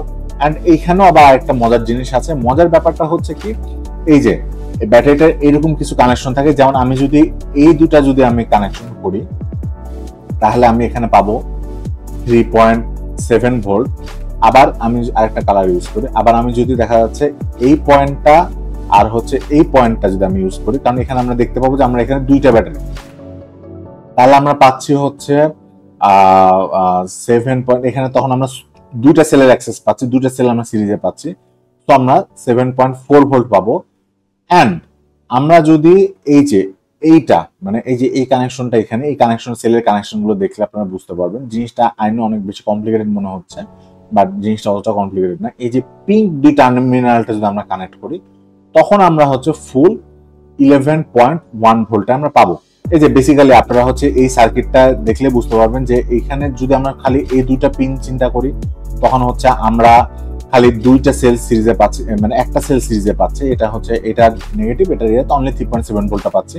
বাট যখন আমরা হচ্ছে এইটার সাথে যখন আমরা এই ডিফারেন্সটা করছি তখন আমরা কি পাচ্ছি, একটা সেল দুটা সেল সিরিজে কানেকশন পাচ্ছি। এখানে প্যারালালের কোনো ইস্যু নাই, প্যারালাল থাকলে আমাদের ভোল্টটা অন্যরকম হতো। তো সিরিজ প্যারালাল নিয়ে আমরা এখানে কথা বলবো না, আমরা অন্য একটা ভিডিওতে সেটা নিয়ে কথা বলবো, যদিও আই থিঙ্ক কথা বললে ভালো হতো, বাট ভিডিও টাইমটা অনেক বেশি লেন্দি হয়ে যাচ্ছে। আরেকটা জিনিস এখানে মেনশন করতে হয়, সেইটা হচ্ছে এই যে ব্যাটারির ক্যাপাসিটি 2200 mAh, এটা হচ্ছে ব্যাটারির ক্যাপাসিটি 2200 mAh কে আমরা যদি এখানে mAh বলতে হচ্ছে মিলি অ্যাম্পিয়ারে কনভার্ট করা আছে, mAh কে যদি আমরা অ্যাম্পিয়ারে কনভার্ট করি তাহলে এখানে আসছে হচ্ছে 2.2 অ্যাম্পিয়ার, যেটা হচ্ছে আমাদের এখানে আগে 2200 mAh ছিল, সেইটাকে আমরা যদি মিলি অ্যাম্পিয়ারে কনভার্ট করি 2.2 অ্যাম্পিয়ারে আসছে। সো এই 2.2 অ্যাম্পিয়ারটা বেসিক্যালি মেইন করে এই যে এখানে একটা হচ্ছে এইচ আছে, এই এইচ মানে এই যে এইচ যখন নিয়ে আসবো আমরা এখানে যদি এখানে একটা এইচ নিয়ে আসি, এইচ নিয়ে আসি, এই এইচটা হচ্ছে আওয়ার, আমরা যদি কোনো ডিভাইসকে একটা ডিভাইসকে যদি এর সাথে কানেক্ট করি 2.2 অ্যাম্পিয়ার হারে যদি এখান থেকে আমাদের ইলেকট্রন বা কারেন্ট যদি ফ্লো হয় 2.2 অ্যাম্পিয়ার হারে যদি আমাদের কারেন্ট ফ্লো হয় তাহলে এই ব্যাটারিটা 1 আওয়ার আমাদেরকে সার্ভিস দিবে। তো তেমনি হচ্ছে এখন যদি আমরা এখানে যদি দেখা যাচ্ছে যে আচ্ছা সার্ভিস দিবে, আর এখানে আরেকটা জিনিস আছে, এখন যদি এটা 1.1 অ্যাম্পিয়ার করে যদি আমরা আউটপুট নেই 1.1 অ্যাম্পিয়ার করে যদি আমরা আউটপুট নিই তখন দেখা যাচ্ছে যে যেহেতু 1.1 অ্যাম্পিয়ার করে নিচ্ছে তখন আমাদের কি অ্যাম্পিয়ার রেট যেহেতু কমে যাচ্ছে, কারেন্ট ফ্লো যেহেতু কমে যাচ্ছে, তখন আমাদের কি হবে, আমাদের আওয়ারটা বেড়ে যাবে, আমাদের আওয়ারটা তখন 2 আওয়ার হয়ে যাবে। তো বেসিক্যালি আমাদের ক্যালকুলেশনটা এখানে করতে হবে যে এখানে যে নাম্বারটা থাকবে সেই নাম্বারটা ধরে নিই x mAh থাকবে। সো এই x টাইমটা x mAh-টা x মিলি অ্যাম্পিয়ার আমাদের পার আওয়ারে সাপ্লাই দিতে পারে। এটা হচ্ছে ব্যাটারির ক্যাপাসিটি। আর এই মিলি অ্যাম্পিয়ারটা যত বেশি হতে থাকে আমাদের ব্যাটারির সাইজটা তত বেশি বাড়তে থাকে। এই ব্যাটারি থেকে দেখা যাচ্ছে এখানে যদি 800 mAh হতো তখন দেখা যাচ্ছে জিনিসটা আরো হচ্ছে ছোট হতো। আরেকটা জিনিস থাকে সেটা হচ্ছে এখানে ডিসচার্জ রেট। যেমন এখানে কি ডিসচার্জ রেট দেওয়া আছে 25, এখানে বোঝা যাচ্ছে না বাট এখানে ডিটেইলস লেখা আছে 25H। সো এই ডিসচার্জ রেটটা বেসিক্যালি কি, এই যে এখানে ডিসচার্জ রেটটা নিয়ে কথা বলা আছে, determines how fast energy can be delivered. So এখানে যদি 20C লেখা থাকে, তো 20C লেখা থাকে আর এখানে 2200 mAh যদি হয় তাহলে 2.2 into 20, সো 44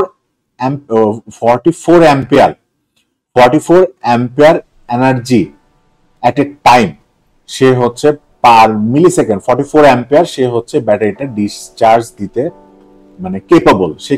কতটুকু লাগছে সেটুকু পরে আসবো, বাট সে হচ্ছে এতটুকু 44 অ্যাম্পিয়ার সে দিতে পারে।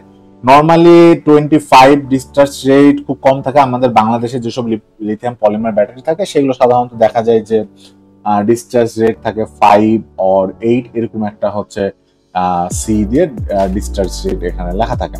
তো এখানে হচ্ছে সি রেটিংটা এখানে আমরা কভার করলাম, সেল কাউন্ট নিয়ে কভার করলাম, ক্যাপাসিটি কভার করলাম, একটা লিথিয়াম পলিমার ব্যাটারির এই 3 জিনিসটা আমরা যদি জানি মোটামুটি আমরা একটা লিথিয়াম পলিমার ব্যাটারি আমরা ইউজ করতে পারবো।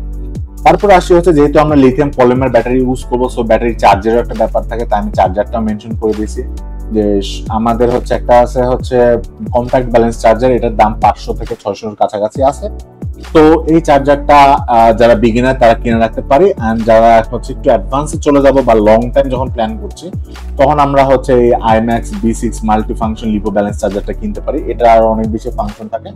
এটার দাম আসে প্রায় 3000-এর কাছাকাছি, 2000 থেকে 3000-এর মধ্যে এই ব্যালেন্স চার্জারটা আসে, বিভিন্ন ভার্সনের উপর ডিপেন্ড করে। আর এটার দাম হচ্ছে সাধারণত 600 টাকার কাছাকাছি হয়। সো এটা দিয়ে শুরু করার জন্য বেটার। এখান থেকে এই যে এখানে একটা পোর্ট আছে যেটা দিয়ে 2 সেল চার্জ করা যায়, একটা পোর্ট আছে 3 সেল চার্জ করা যায়। বাট আমরা যদি 4 সেলের দিকে যাই তখন আমাদেরকে যে ব্যালেন্স চার্জার যাওয়া যাবে, ব্যালেন্স চার্জার দিয়ে 5 সেল 6 সেল এগুলো নিয়ে করা যায়।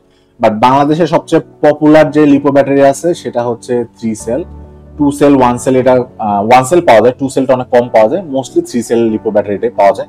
এন্ড আমিও রিকমেন্ড করবো 3 সেল কেনাটাই বেটার। সো আরেকটা বেসিক জিনিসটা বুঝাই যে আমাদের সার্কিটটা কিভাবে করতে হয়। সার্কিট করার জন্য আমাদের হচ্ছে সব সময় যেখানে জিএনডি থাকবে সেই জিএনডি কে সাধারণত বলা হয় গ্রাউন্ড, GROUND গ্রাউন্ড। সো জিএনডিটা সব সময় আমাদের লিপো ব্যাটারি যে ব্যাটারি ইউজ করি সেটা নেগেটিভ পার্সন বা যেখানে মেনশন করা আছে হয় জিএনডি তে মেনশন করা থাকবে বা নেগেটিভ সাইড থাকবে, সেটা সবসময় আমাদের ডিভাইসের জিএনডি গ্রাউন্ডের সাথে কানেক্ট থাকবে। এন্ড আমাদের ডিভাইসের ভিসিসি লেখা থাকতে পারে, ভি ইন লেখা থাকতে পারে, 5 ভোল্ট লেখা থাকতে পারে, অনেক ডিভাইসে 3.3 ভোল্ট লেখা থাকতে পারে। তো এই ভোল্টটার সাথে ম্যাচ করে আমরা আমাদের ব্যাটারির পজিটিভ পার্সনটা বা পজিটিভ সেক্টরটা আমরা এখানে কানেক্ট করব। তো এই জিনিসটা হচ্ছে একটা বেসিক ওয়্যারিং সেটআপ। এটা হচ্ছে আমাদের ডিভাইসের গ্রাউন্ড জিএনডি যেটা আমাদের নেগেটিভ পার্সন যাবে, আর ভিসিসি ভি ইন 5 ভোল্ট এটা হচ্ছে আমাদের পজিটিভ। বিভিন্ন ধরনের ইয়ে থাকতে পারে, যেমন বিভিন্ন সেন্সর 3.3 ভোল্ট থাকে, আরডিনোতে ভি ইন লেখা আছে, আবার অনেক সেন্সরে +5 ভোল্ট লেখা আছে, সে অনুযায়ী আমরা আমাদের সেন্সরের পাওয়ারটা দিব। সো এখানে আমাদের হচ্ছে পাওয়ার কানেকশনের কনসেপ্টটা মোটামুটি শেষ। এরপর আমরা আসবো হচ্ছে ব্রেন অফ এ রোবট। আমরা হচ্ছে বিভিন্ন ধরনের মাইক্রো প্রসেসর নিয়ে কথা বলবো। সো আমি জানি আমাদের ভিডিওটা লেন্দি হচ্ছে, আপনাদের যদি পাওয়ার কানেকশন নিয়ে কোনো কনফিউশন থাকে, কোনো কোশ্চেন থাকে, প্লিজ আমাদের কমেন্টে জানাবেন। এখন আমরা আমাদের মাইক্রো প্রসেসর নিয়ে কথা বলবো।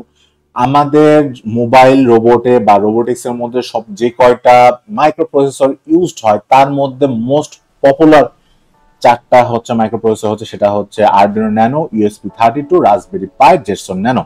এন্ড আরডিনো ন্যানোটা সবচেয়ে বেশি ইউজড হয় কারণ এটা হচ্ছে বিগিনার ফ্রেন্ডলি। আপনারা যদি বিগিনিং এ কোনো কাজ করতে চান তো আমি রিকমেন্ড করবো একটা আরডিনো উনো কিনে ফেলতে। সো আরডিনো উনো থেকে যদি আরেকটু অ্যাডভান্স চিন্তা করেন সেটা হচ্ছে ESP32। ESP32 এর বিশেষত্ব হচ্ছে এখানে বিল্ট ইন ওয়াইফাই মডিউল থাকে, প্লাস হচ্ছে কিছুতে ব্লুটুথ মডিউল থাকে। সো এই দুটো অ্যাডভান্স আমরা হচ্ছে ESP32 তে পেয়ে থাকি, but ESP32 controlling and wiring একটু কমপ্লিকেটেড আরডিনো উনোর থেকে। এন্ড আরেকটু অ্যাডভান্সে গেলে তখন আসে হচ্ছে রাসবেরি পাইয়ের মধ্যে wifi, Bluetooth, mouse, keyboard, camera, HDMI, মানে এটা জাস্ট ছোটখাটো একটা কম্পিউটার, একটা কার্ডের মধ্যে একটা কম্পিউটার। সো এইটার প্রাইসটা অনেক বেশি চলে আসে। সো এটা শুরুতে রিকমেন্ডেড না, বাট এটার প্রসেসিং পাওয়ার অনেক বেশি। এখন 8GB রাসবেরি পাই 4 যেটা চলছে সেটাতে হচ্ছে র্যাম থাকে, র্যাম 8GB পর্যন্ত পাওয়া যেতে পারে। অ্যান্ড রাসবেরি পাই 4 কিনতে গেলে দেখা যাচ্ছে 15 থেকে 20 হাজারের মতো কস্টিং একটা পড়ছে।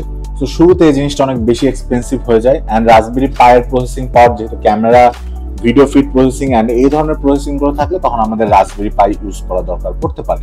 এন্ড আরেকটু এক্সপেন্সিভ এন্ড আরেকটু কেপেবল, এর মধ্যে ডাইরেক্ট এনভিডিয়া চিপ বসানো থাকে, এটা হচ্ছে জেটসন ন্যানো। এর মধ্যে ডাইরেক্ট এনভিডিয়া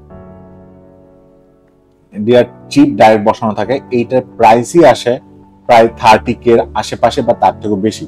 জেটসন ন্যানো আছে, জেটসন অরিন আছে, জেটসনের অনেক ধরনের প্রকারভেদ আছে। এন্ড এখানে ব্যাপারটা হচ্ছে যত গুড় তত মিষ্টি। সো আপনি যত দাম দেবে কিনতে পারবেন তত দাম দেয়। আমাদের মনে আছে জেটসন ন্যানো দেয়া আমরা একটা ন্যানো স্যাটেলাইটের ডিজাইন আমরা করেছিলাম একটা প্রজেক্টে। সো সেখানে হচ্ছে বিভিন্ন ধরনের ন্যানো স্যাটেলাইট অপারেটিং কিন্তু জেটসন ন্যানোতে হয়। এন্ড জেটসন ন্যানো একটা ভালো জিনিস হচ্ছে জেটসন ন্যানোতে 4 অ্যাম্পিয়ার 5 ভোল্ট দিয়ে জেটসন ন্যানো অপারেট করা যায়। সো এটা খুব একটা ভালো জিনিস। এখানে আপনারা দেখুন, মানে যেটা হচ্ছে আপনাদের বলতে গেলে 20 ওয়াট ক্যাপাবিলিটি আমাদের জেটসন ন্যানো প্রসেসিং করতে পারে। সো মোবাইল রোবটের প্রসেসিং এর জন্য জেটসন ন্যানো অনেক ইউজফুল, বাট এখানে আবার আরেকটা ইস্যু আসছে, সেটা হচ্ছে প্রাইসিং। সো বিগিনার ক্ষেত্রে আমরা সবসময় আরডিনো নিয়ে কাজ করব। আরডিনো বলতে যে আরডিনো উনো তা না, আরডিনোর বিভিন্ন ধরনের ক্যাটাগরি আছে। যেমন আরডিনো উনো আছে, এই সিমিলার আরডিনো উনোরই আরেকটু ছোট সাইজ এন্ড এটার দামও কম, আরডিনো ন্যানো আছে। এন্ড এখানে দুইটা পিনও বেশি আছে, দুইটা পিন আরডিনো উনোর থেকে বেশি আছে। যেমন হচ্ছে অ্যানালগ পিন মনে হয় এখানে 7টা, আর ডিজিটাল পিনও মনে হয় একটা ডিজিটাল পিন আছে, বাট অ্যানালগ পিন মনে হয় এখানে 7টা আছে। তো দুই পিনও পাওয়া যায়, বাট আরডিনো উনোর জন্য আবার এক্সট্রা ব্রেডবোর্ড লাগে এন্ড এটার ওয়্যারিং করাটা একটু ঝামেলা, বাট এটা কম্প্যাক্ট ওয়্যারিং এর জন্য এটা ভালো। সো আরডিনো ন্যানোটা আপনারা কিনতে পারেন, বাট আরডিনো উনোটা প্রেফারেবল শুরুতে। এন্ড আপনাদের যখন হচ্ছে অনেক বেশি পিন লাগবে, ও হ্যাঁ আরেকটা জিনিস, এই দুটার প্রসেসর কিন্তু সেম, মাইক্রো প্রসেসর এই দুটার মধ্যে সেমই থাকে, Atmega 32 সামথিং, আমার ঠিক এখন অ্যাকুরেটলি মনে নাই। সো প্রসেসিং এর অ্যাডভান্টেজ এখানে পাবেন না। প্রসেসিং এর অ্যাডভান্টেজ পাওয়ার জন্য আপনারা ইউজ করতে পারেন আরডিনো মেগা। আরডিনো মেগাতে পিনও অনেক বেশি আছে, প্লাস এটার প্রসেসরটা, মাইক্রো প্রসেসরটা এটা অনেক বেশি অ্যাডভান্স। সো যখন আপনাদের একটু বেশি অ্যাডভান্স প্রসেসিং লাগবে এন্ড আপনাদের অনেক বেশি পিন দরকার পড়বে, তখন আপনারা ইউজ করতে পারেন আরডিনো মেগা। এন্ড হচ্ছে আরডিনোর আরেকটা হচ্ছে খুব সুন্দর কিউট একটা ভার্সন আছে, সেটা হচ্ছে আরডিনো লিলি। আরডিনো লিলিটা মোস্টলি ইউজ করা হয় বিভিন্ন হ্যান্ড জেস্টার প্রজেক্টের ক্ষেত্রে। সো দেখা যাচ্ছে হাতের এখানে থ্যানোসের ওই যে হ্যান্ডের যে গন্টলেট আছে সেটার এখানে মাঝখানে যে একটা স্টোন থাকে, ওরকম করে লিলি বসায় দিয়ে চারিদিক দিয়ে ওয়ারিং সেটিংস দিয়ে বিভিন্ন সেক্টর পাঠানো যায়। সো এই ধরনের মোস্টলি আমি দেখছি লিলির ইউজটা বিভিন্ন ধরনের হ্যান্ড কন্ট্রোল ডিভাইসে বা প্রস্থেটিক হ্যান্ড এগুলো জায়গাতে ইউজ করা বেশি, অ্যান্ড জিনিসটা হচ্ছে তখন বেশি সুবিধা ওয়্যার ম্যানেজমেন্টটা। সো আমরা বেসিক্যালি ফোকাস করব আরডিনো উনোর দিকে, কারণ আরডিনো উনো অফার করলে মোটামুটি আপনারা ন্যানো, মেগা, লিলি সবকটা স্ট্রাকচারই আপনারা হচ্ছে বুঝতে পারবেন। সো এইখানে আরডিনো উনোর একটু ডিটেলস আমরা একটা স্ট্রাকচার দেখি, যে এখানে হচ্ছে বেসিক ফিজিক্যাল স্ট্রাকচার দেওয়া আছে, যেমন ক্রিস্টাল অসিলেটরটা কি করে সেটা আমি এখন আর ডিটেলস যাচ্ছি না। এই যে ATmega 16, এটা হচ্ছে এটার এই হচ্ছে প্রসেসরটা, মেইন প্রসেসরটা। এখানে একটা ইউএসবি পোর্ট আছে যেটা আমরা পিসির সাথে কানেক্ট করে আমরা হচ্ছে কোড আপলোড দেই, এন্ড এটাতে পাওয়ারও সাপ্লাই করা যায়। এখানে একটা হচ্ছে ডিসি ব্যারেল জ্যাক আছে, এই ব্যারেল জ্যাক দিয়ে আমরা বেসিক্যালি হচ্ছে ব্যাটারি থেকে ডাইরেক্ট আরডিনোতে পাওয়ার দিতে পারি। এছাড়াও এই ব্যাটারি ছাড়াও জাম্পার ওয়্যার দিয়ে আমরা যে এখানে ভি ইন আর জিএনডি কানেকশন দিয়ে আমরা এখানে কানেকশন দিতে পারি, এন্ড আরডিনো থেকে আমরা 5 ভোল্ট কোন সেন্সরে দিতে পারবো, বা 3 ভোল্ট এই পিন দিয়ে আমরা হচ্ছে কোন সেন্সরে আমরা দিতে পারবো। আচ্ছা, যে জিনিসটা একটু বেশি মিস হয়ে গেছে, সো এখানে আমি যদি দেখাই, এই যে এই পিন দিয়ে আমরা 5 ভোল্ট সাপ্লাই দিতে পারবো, এই পিন দিয়ে আমরা 3 ভোল্ট সাপ্লাই দিতে পারবো। আর এইখানে এই দুইটা পিন হচ্ছে জিএনডি পিন, এখানে একটা গ্রাউন্ড পিন আছে, আরেকটা হচ্ছে এই যে আচ্ছা সরি, অ্যাকচুয়াল মাইক্রোপ্রসেসরটা হচ্ছে যে এটা ATmega 3208, এই যে এটা হচ্ছে অ্যাকচুয়াল মাইক্রোপ্রসেসর। এখানে যে পিনগুলো আছে সেটা হচ্ছে অ্যানালগ পিন, আর এই পাশে যে পিনগুলো আছে সেটা হচ্ছে ডিজিটাল পিন। এই অ্যানালগ আর ডিজিটাল পিন আমরা বিভিন্ন সেন্সর থেকে ডেটা ইনপুট হিসেবে নিতে পারবো, আবার বিভিন্ন অ্যাকচুয়েটরে আমরা ডেটা আউটপুট হিসেবে আমরা পাঠাতে পারবো। সেটা নিয়ে আমরা একটু পরে আমরা হচ্ছে ডিসকাশন করব। এন্ড এখানে আপনারা দেখতে পাচ্ছেন যে digital pin and analog pin. So এখানে এই জিনিসটা একটা বোঝার একটা ব্যাপার আছে যে ডিজিটাল আর অ্যানালগ জিনিসটা কি, তো এটা আমরা পরের স্লাইডে দেখতে পাবো। সো এখানে আমরা দেখতে পাচ্ছি যে একটা ডিজিটাল সিগন্যাল আছে, একটা অ্যানালগ সিগন্যাল আছে। তো ডিজিটাল সিগন্যালটা কিভাবে হয়, ডিজিটাল সিগন্যালটা এখানে জাস্ট দুইটা থ্রেশহোল্ড থাকে, লাইক 0 and 1। সো 0 and 1 জিনিসগুলো কি থাকে, যেমন আমরা যদি আয়ার সেন্সর চিন্তা করি, আয়ার সেন্সর হচ্ছে একটা এমন ভাবে ভ্যালু পাঠাতে পারে যে হয় সামনে কোনো অবস্টাকলস আছে তাহলে সে 1 পাঠাবে, যদি কোনো অবস্টাকলস না থাকে তাহলে 0 পাঠাবে। ওকে, আয়ার সেন্সর যদি কোনো অবস্টাকলস পায় 1, না পাইলে 0। হ্যাঁ, আবার আমরা যদি এখানে যদি সোনার সেন্সর ইউজ করি, সোনার সেন্সর করতে পারে কি, সোনার সেন্সর এখানে বোঝায় কি, সোনার সেন্সর খালি অবস্টাকলস আছে বা নাই সেটা বোঝায় না, কতটুকু ডিফারেন্স আছে, লাইক নট 0 আর 1। সে হচ্ছে মিডিলের একটা ডিস্টেন্সও পাঠাইতে পারে, লাইক হচ্ছে দেখা যাচ্ছে যে আমি যদি 0 to 10 মিটার যদি আমি চিন্তা করি, হয়তো আল্ট্রাসনিক সেন্সর পাঠাইতে পারে যে ঠিক এই লেভেলটায়, দেখা যাচ্ছে যে 5 মিটার ডিস্টেন্স অবজেক্ট আছে, বা দেখা যাচ্ছে 8 মিটার ডিস্টেন্স অবজেক্ট আছে, সেরকম স্পেসিফিক একটা রাউন্ডের একটা ভ্যালু সেটা পাঠাইতে পারে। যেমন হচ্ছে বেসিক্যালি অ্যানালগ ইনপুটের ক্ষেত্রে কত দূর পর্যন্ত রেঞ্জটা কত, সেটা নিয়ে আমরা একটু পরে ডিসকাস করবো। ডিজিটালের ক্ষেত্রে যেমন হচ্ছে তেমনি হচ্ছে এই অ্যানালগ সিগন্যালটা হচ্ছে আমরা ভোল্টে নরমালি মেজার করি, এন্ড হচ্ছে এই অ্যানালগ সিগন্যালটা দুইটা মোডই কিন্তু আছে। অ্যানালগ সিগন্যালটা আমরা যেমন হচ্ছে সেন্সর থেকে আমরা যেমন হচ্ছে যেখানে ইনপুট পাচ্ছি, আবার আমরা কোনো সেন্সর বা কোনো অ্যাকচুয়েটরকে আমরা আউটপুটও দিতে পারি। যেমন হচ্ছে আমরা একটা, যেমন আউটপুট বলতে গেলে আমরা মোটরের স্পিড কিন্তু আমরা হচ্ছে এইভাবে বলতে পারি। কারণ এইটাতে আমরা করতে পারি কি, মোটরটা দেখা যাচ্ছে যে একদম লো স্পিডে চালাবো অথবা হাই স্পিডে। এখন আমরা মোটরটার যদি দেখা যাচ্ছে যে আমরা যদি 5টা স্পিড ডিক্লেয়ার করি, যেমন হচ্ছে একটা হচ্ছে দেখা যাচ্ছে একটু ফার্স্ট হচ্ছে এখানে স্টপ, তারপর হচ্ছে এখানে হচ্ছে গিয়ার 1 বলতে পারেন, তারপর হচ্ছে আমরা এখানে গিয়ার 2, তারপর হচ্ছে গিয়ার 3, তারপরে এখানে দেখা যাচ্ছে গিয়ার 4, এরকম করে আমরা হচ্ছে স্পিড আমরা সেট করে দিতে পারি। সেটা হচ্ছে আমরা এই অ্যানালগ আউটপুট দিয়ে করতে পারি। সো আমাদের এখানে বেসিক্যালি জিনিসটা কি থাকছে, অ্যানালগ সিগন্যাল থাকতেছে, ডিজিটাল সিগন্যাল থাকতেছে, ডিজিটাল সিগন্যালের একটা আউটপুট থাকতেছে যেটা হচ্ছে আমরা আমাদের প্রসেসর থেকে আমাদের অ্যাকচুয়েটর পাঠাবো, সরি সেটা হচ্ছে আউটপুট। আর ডিজিটাল সিগন্যাল আরেকটা থাকছে ইনপুট, যেটা হচ্ছে সেন্সর থেকে আমরা আমাদের মাইক্রোপ্রসেসরে পাবো। তেমনি হচ্ছে অ্যানালগ সিগন্যালও তাই, আমরা হচ্ছে এই বিভিন্ন ধরনের যে জিনিসটা বুঝলাম যে বিভিন্ন ধরনের ক্যাটাগরাইজড হচ্ছে আমরা একটা ইনপুট আমরা আমাদের মাইক্রোপ্রসেসর পেতে পারি, আর আউটপুট আমাদের একটা মাইক্রোপ্রসেসর পেতে পারি। আরেকটা ধরনের আছে সেটা হচ্ছে পালস ওয়াইড মডুলেশন, যেখানে করা হয় কি যে একটা সাইকেলের মধ্যে আমরা আমাদের ডিজিটাল সিগন্যালটাকেই একটা অ্যানালগ ওয়াইজে প্রেসার করা যায়। যেমন হচ্ছে যেমন দেখা যাচ্ছে যে আমরা আমাদের সাইকেলের 25% ফুল দিলাম, তারপর বাকি 25%, বাকি 75% আমরা জিরো রাখলাম। সেভাবে আমরা হচ্ছে বিভিন্ন ধরনের আউটপুট দিতে পারি। সো এই জিনিসটাতে আমি এখন অত বেশি ফোকাস করব না, জিনিসটা আপনারা সময় পেলে আপনারা হচ্ছে জিনিসটা একটু করে দেখতে পারেন। পালস ওয়েট মডুলেশন বলে, আরডুইনোর পালস ওয়েট মডুলেশনের কিছু পিন আছে। সো আরডুইনোর যে পিন স্ট্রাকচারটা আমরা দেখলাম সেটারই পিন ডায়াগ্রামটা আমরা একটু যদি ডিটেলসে দেখি। এই যে অ্যানালগ সিগন্যাল প্রসেসিং করার জন্য, আমাদের এই যে কয়টা অ্যানালগ পিন আছে, এই অ্যানালগ পিনকে আইদার আমি ইনপুট আকারে ডিক্লেয়ার করতে পারি, অর আমরা আউটপুট আকারে ডিক্লেয়ার করতে পারি, যেটা আমরা কোডিং এর মধ্যে করব। এন্ড ডিজিটাল কিছু পিন আছে, ডিজিটাল পিনের মধ্যে আপনারা কিছু পিন খেয়াল করতে পারেন যে এই পিন গুলো হচ্ছে পিডব্লিউএম পিন আছে। তো ডিজিটাল পিনের আমি জাস্ট এটুকু বলে রাখতে পারি, ডিজিটাল পিনের পিডব্লিউএম পিন গুলোকে আমরা আইদার ডিজিটাল ওয়েতে ইউজ করতে পারি অর অ্যানালগ ওয়েতে ইউজ করতে পারি।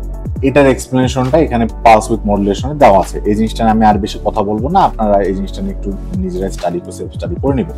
সো এই যে 1 2 3 4 5 6 এই 6টার ডিজিটাল পিনকে আমরা অ্যানালগ হিসেবে ইউজ করতে পারবো।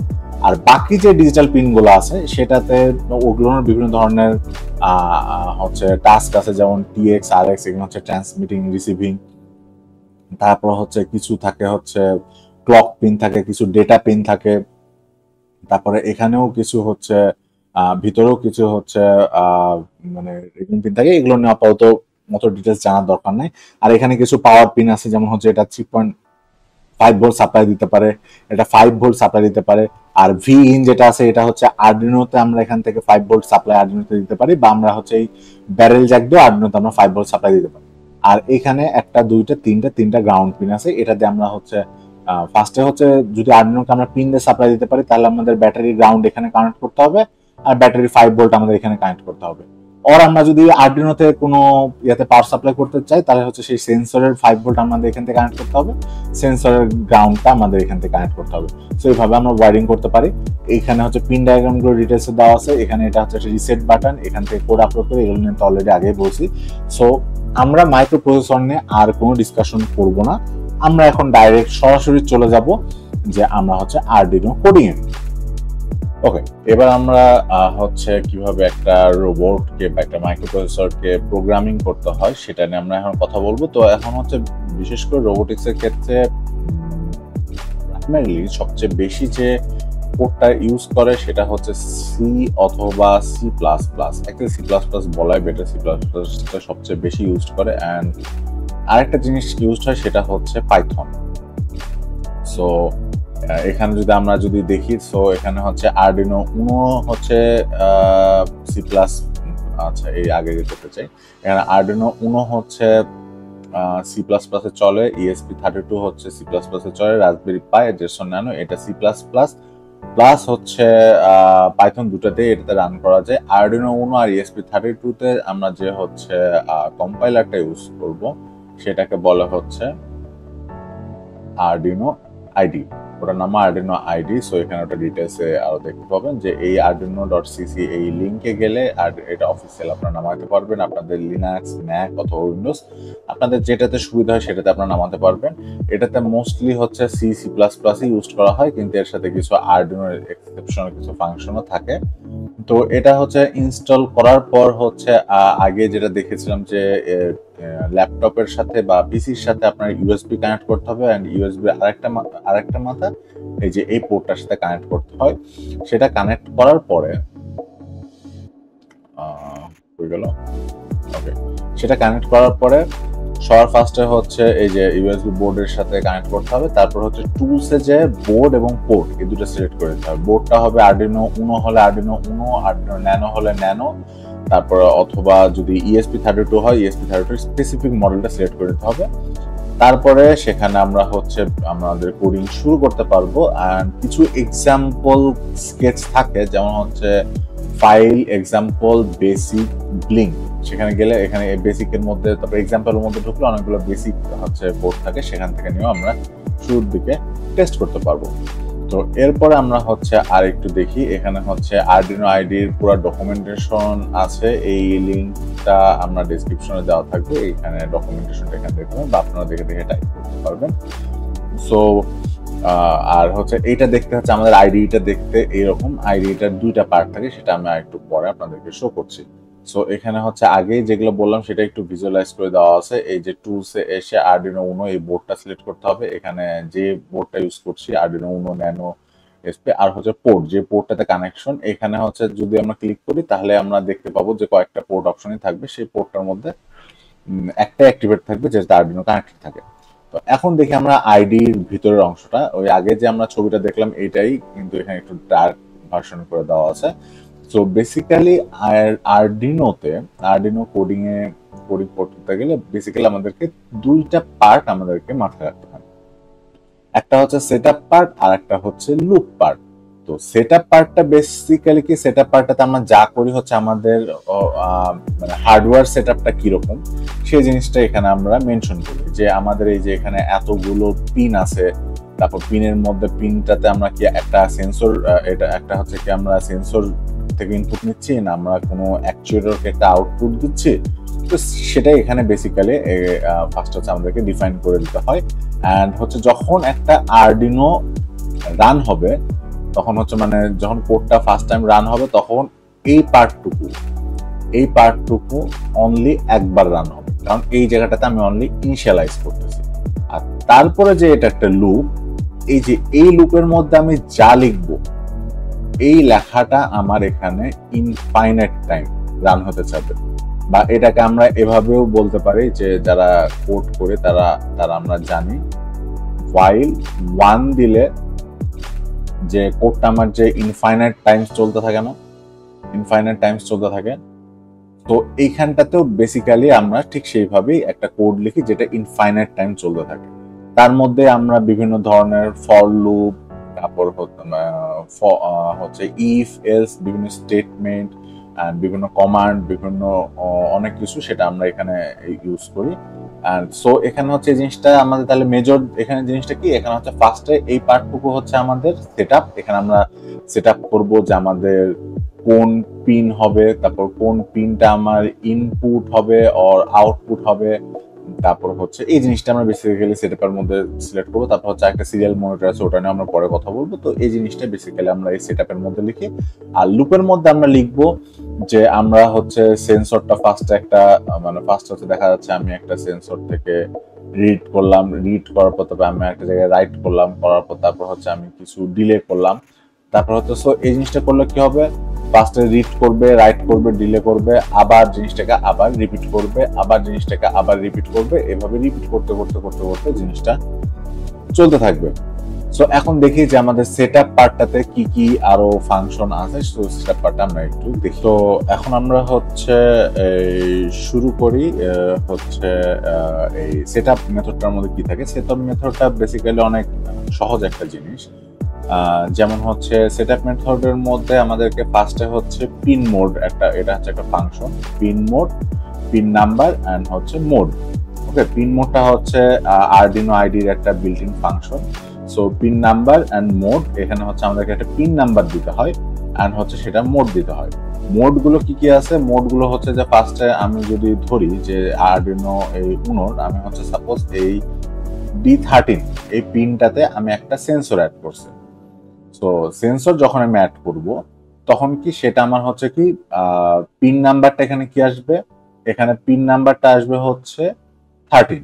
ওকে, ডিজিটাল পিনের ক্ষেত্রে অনলি নাম্বারটা লিখলে হয়, আর অ্যানালগ পিনের ক্ষেত্রে আমাদেরকে A0 বা A1 এভাবে আমাদেরকে পিন ডিক্লেয়ার করতে হয়। সো ডিজিটাল পিনের ক্ষেত্রে আমরা অনলি নাম্বারটা লিখলেই হয়, অটোমেটিকলি বুঝে যায় যে এটা একটা ডিজিটাল পিন যদি কোনো কিছু না লেখা থাকে। অ্যানালগ পিনের ক্ষেত্রে আমাদের তো 13 নাম্বার পিনে লিখলাম। এখন হচ্ছে আমাকে করতে হবে, যেহেতু এটা আমার একটা সেন্সর মানে কি আমি জিনিসটা এই 13 নাম্বার পিনে আমি একটা ইনপুট নিচ্ছি। তো আমার পিন মোডটা কি হবে, আমার পিন মোডটা হবে ইনপুট। আর যদি এই 13 নাম্বার পিনের দাম অন্য কোনো কিছু অ্যাড করতাম, দেখা যাচ্ছে কোনো মোটর অ্যাড করতাম বা কিছু অ্যাড করতাম, তখন সেই ক্ষেত্রে আমাদেরকে কি করতে হতো, পিন মোডটা আমাদেরকে তখন আউটপুট লিখতে হতো। তো আমরা আবার এখানে ব্যাক করি। সো এখানে বেসিক্যালি তাই বোঝানো হয়েছে ফার্স্টে পিন মোড থাকবে এখানে 7, খালি 7 মানে ডিজিটাল পিনের 7, কারণ ডিজিটাল পিনের আগে কোনো ডি লেখার দরকার নেই। আর ইনপুট মানে এইখানে এই পিনটাকে, পিন নাম্বার 7টাকে একটা ইনপুট নেওয়া হয়েছে, মানে হচ্ছে আরডিনো এই ফার্স্টে যখন সেটআপটা রান করবে তখনই বুঝতে পারবে যে পিন নাম্বার 7 থেকে একটা ইনপুট নেওয়া লাগবে, 13 নাম্বার পিনটাকে ডিজিটাল পিন এটা একটা আউটপুট দিতে হবে।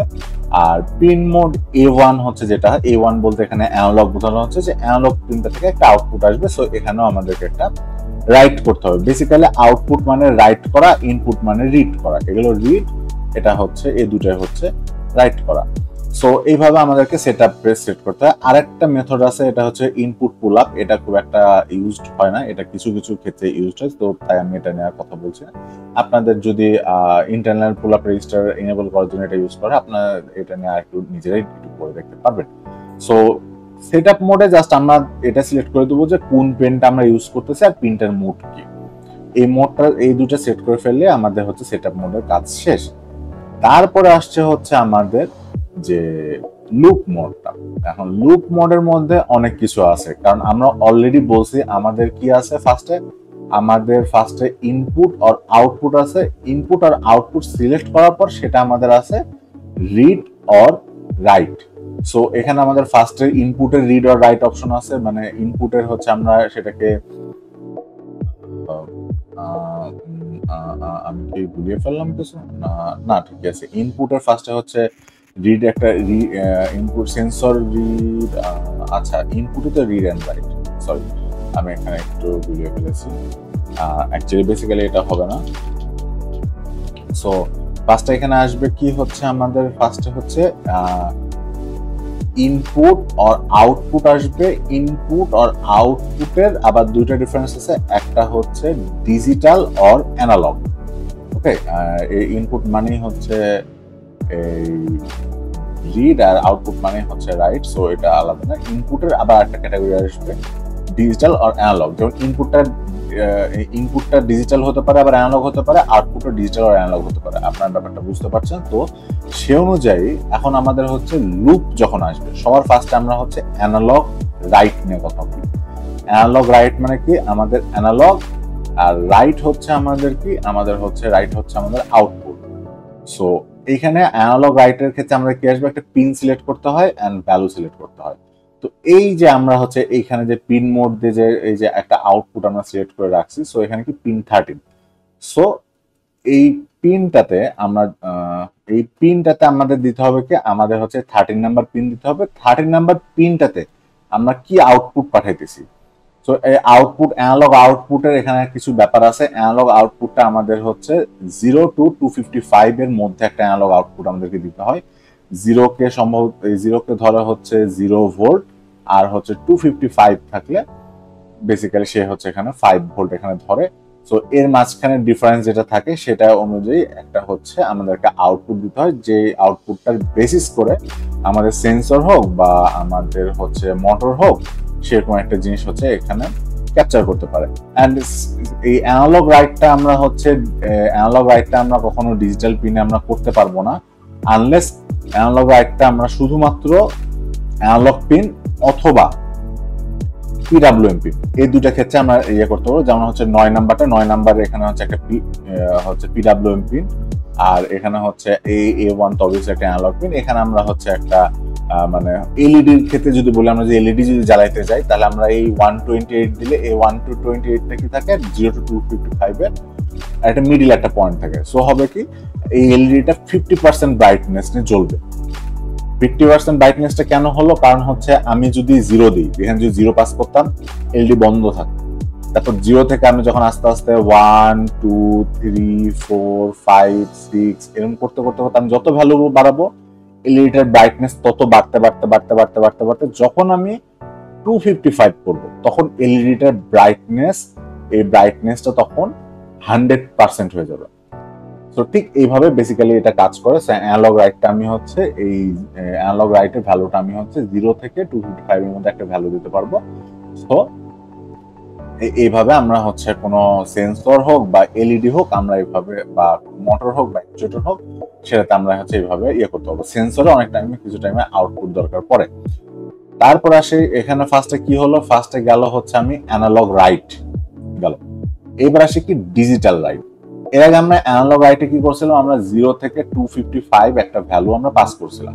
বাট ডিজিটাল রাইটে আমরা করব কি, ডিজিটাল রাইটে আমরা 0 to 255 ইয়াতে আমরা কিছু করব না, আমরা ডাইরেক্ট করব কি হয় 0 অথবা 5 ভোল্ট আমরা পাস করব। তো এখানে হচ্ছে কি সেটা পাস করার জন্য কি 0 যখন পাস করব তখন হচ্ছে লো, আর 5 ভোল্ট পাস করার জন্য আমরা হচ্ছে হাই। তো এইখানে আমরা কি প্রবলেমটা ফেস করতেছি, এইখানে আমরা এলইডির ব্রাইটনেস আমরা কন্ট্রোল করতে পারতেছি না, আমরা এলইডিটা খালি অন আর হচ্ছে আমরা অফ করতে পারবো। ঠিক আছে, সো দুটারই দুই রকম অ্যাডভান্টেজ ডিসঅ্যাডভান্টেজ সবই আছে। তো যেখানে যেটা লাগে সেখানে আমাদেরকে সেই জিনিসটা ইউজ করতে হবে। সো এই যে হাই মানে হচ্ছে 1, সেটাকে 5 ভোল্ট বলা হয়, লো মানে হচ্ছে 0, সেটাকে 0 ভোল্ট বলা হয়। এগেইন এখানে আমাদের হচ্ছে আগে যেখানে আমাদের অ্যানালগ লিখতে হলো, এখানে সেখানে আমাদের ডিজিটাল রাইট লিখতে হবে, পিন ভ্যালু। সো এইভাবে ডিজিটাল রাইট, এগুলো কিন্তু সব লুপের মধ্যে, digital write pin number 13 high. And এইটাও আমরা হচ্ছে শুধুমাত্র এই ডিজিটাল লাইটটা আমরা করতে পারবো। ডিজিটাল লাইট অবশ্য তিনটেতেই করা যায়, ডিজিটাল পিনও করা যায়, অ্যানালগ পিনও করা যায়, আবার হচ্ছে পিডব্লিউএম পিনেও আমরা ডিজিটাল লাইট করতে পারবো। একটা জিনিস মাথায় রাখতে হবে যে আমরা অ্যানালগ পিনকে অ্যানালগ এলওজি অ্যানালগ পিনকে আমরা ডিজিটাল পিন হিসাবে ইউজ করতে পারবো। ওকে, অ্যানালগ পিনকে আমরা অ্যানালগ পিন হিসেবে ইউজ করতে পারবো, কিন্তু ডিজিটাল পিনকে আমরা অ্যানালগ হিসাবে ইউজ করতে পারবো না। শুধুমাত্র ডিজিটাল প্লাস পিডব্লিউএম পিন হলে আমরা সেটাকে অ্যানালগ হিসাবে ইউজ করতে পারবো। এই জিনিসটা একটু কনফিউজিং মনে হতে পারে, বাট জিনিসটা একটু মাথায় রাখতে হবে যে আমরা শুধুমাত্র অ্যানালগ পিনকে ডিজিটাল হিসেবে ইউজ করতে পারবো, আবার অ্যানালগ পিনকে অ্যানালগ হিসেবে ইউজ করতে পারবো, পিডব্লিউএম কে অ্যানালগ হিসেবে ইউজ করতে পারবো।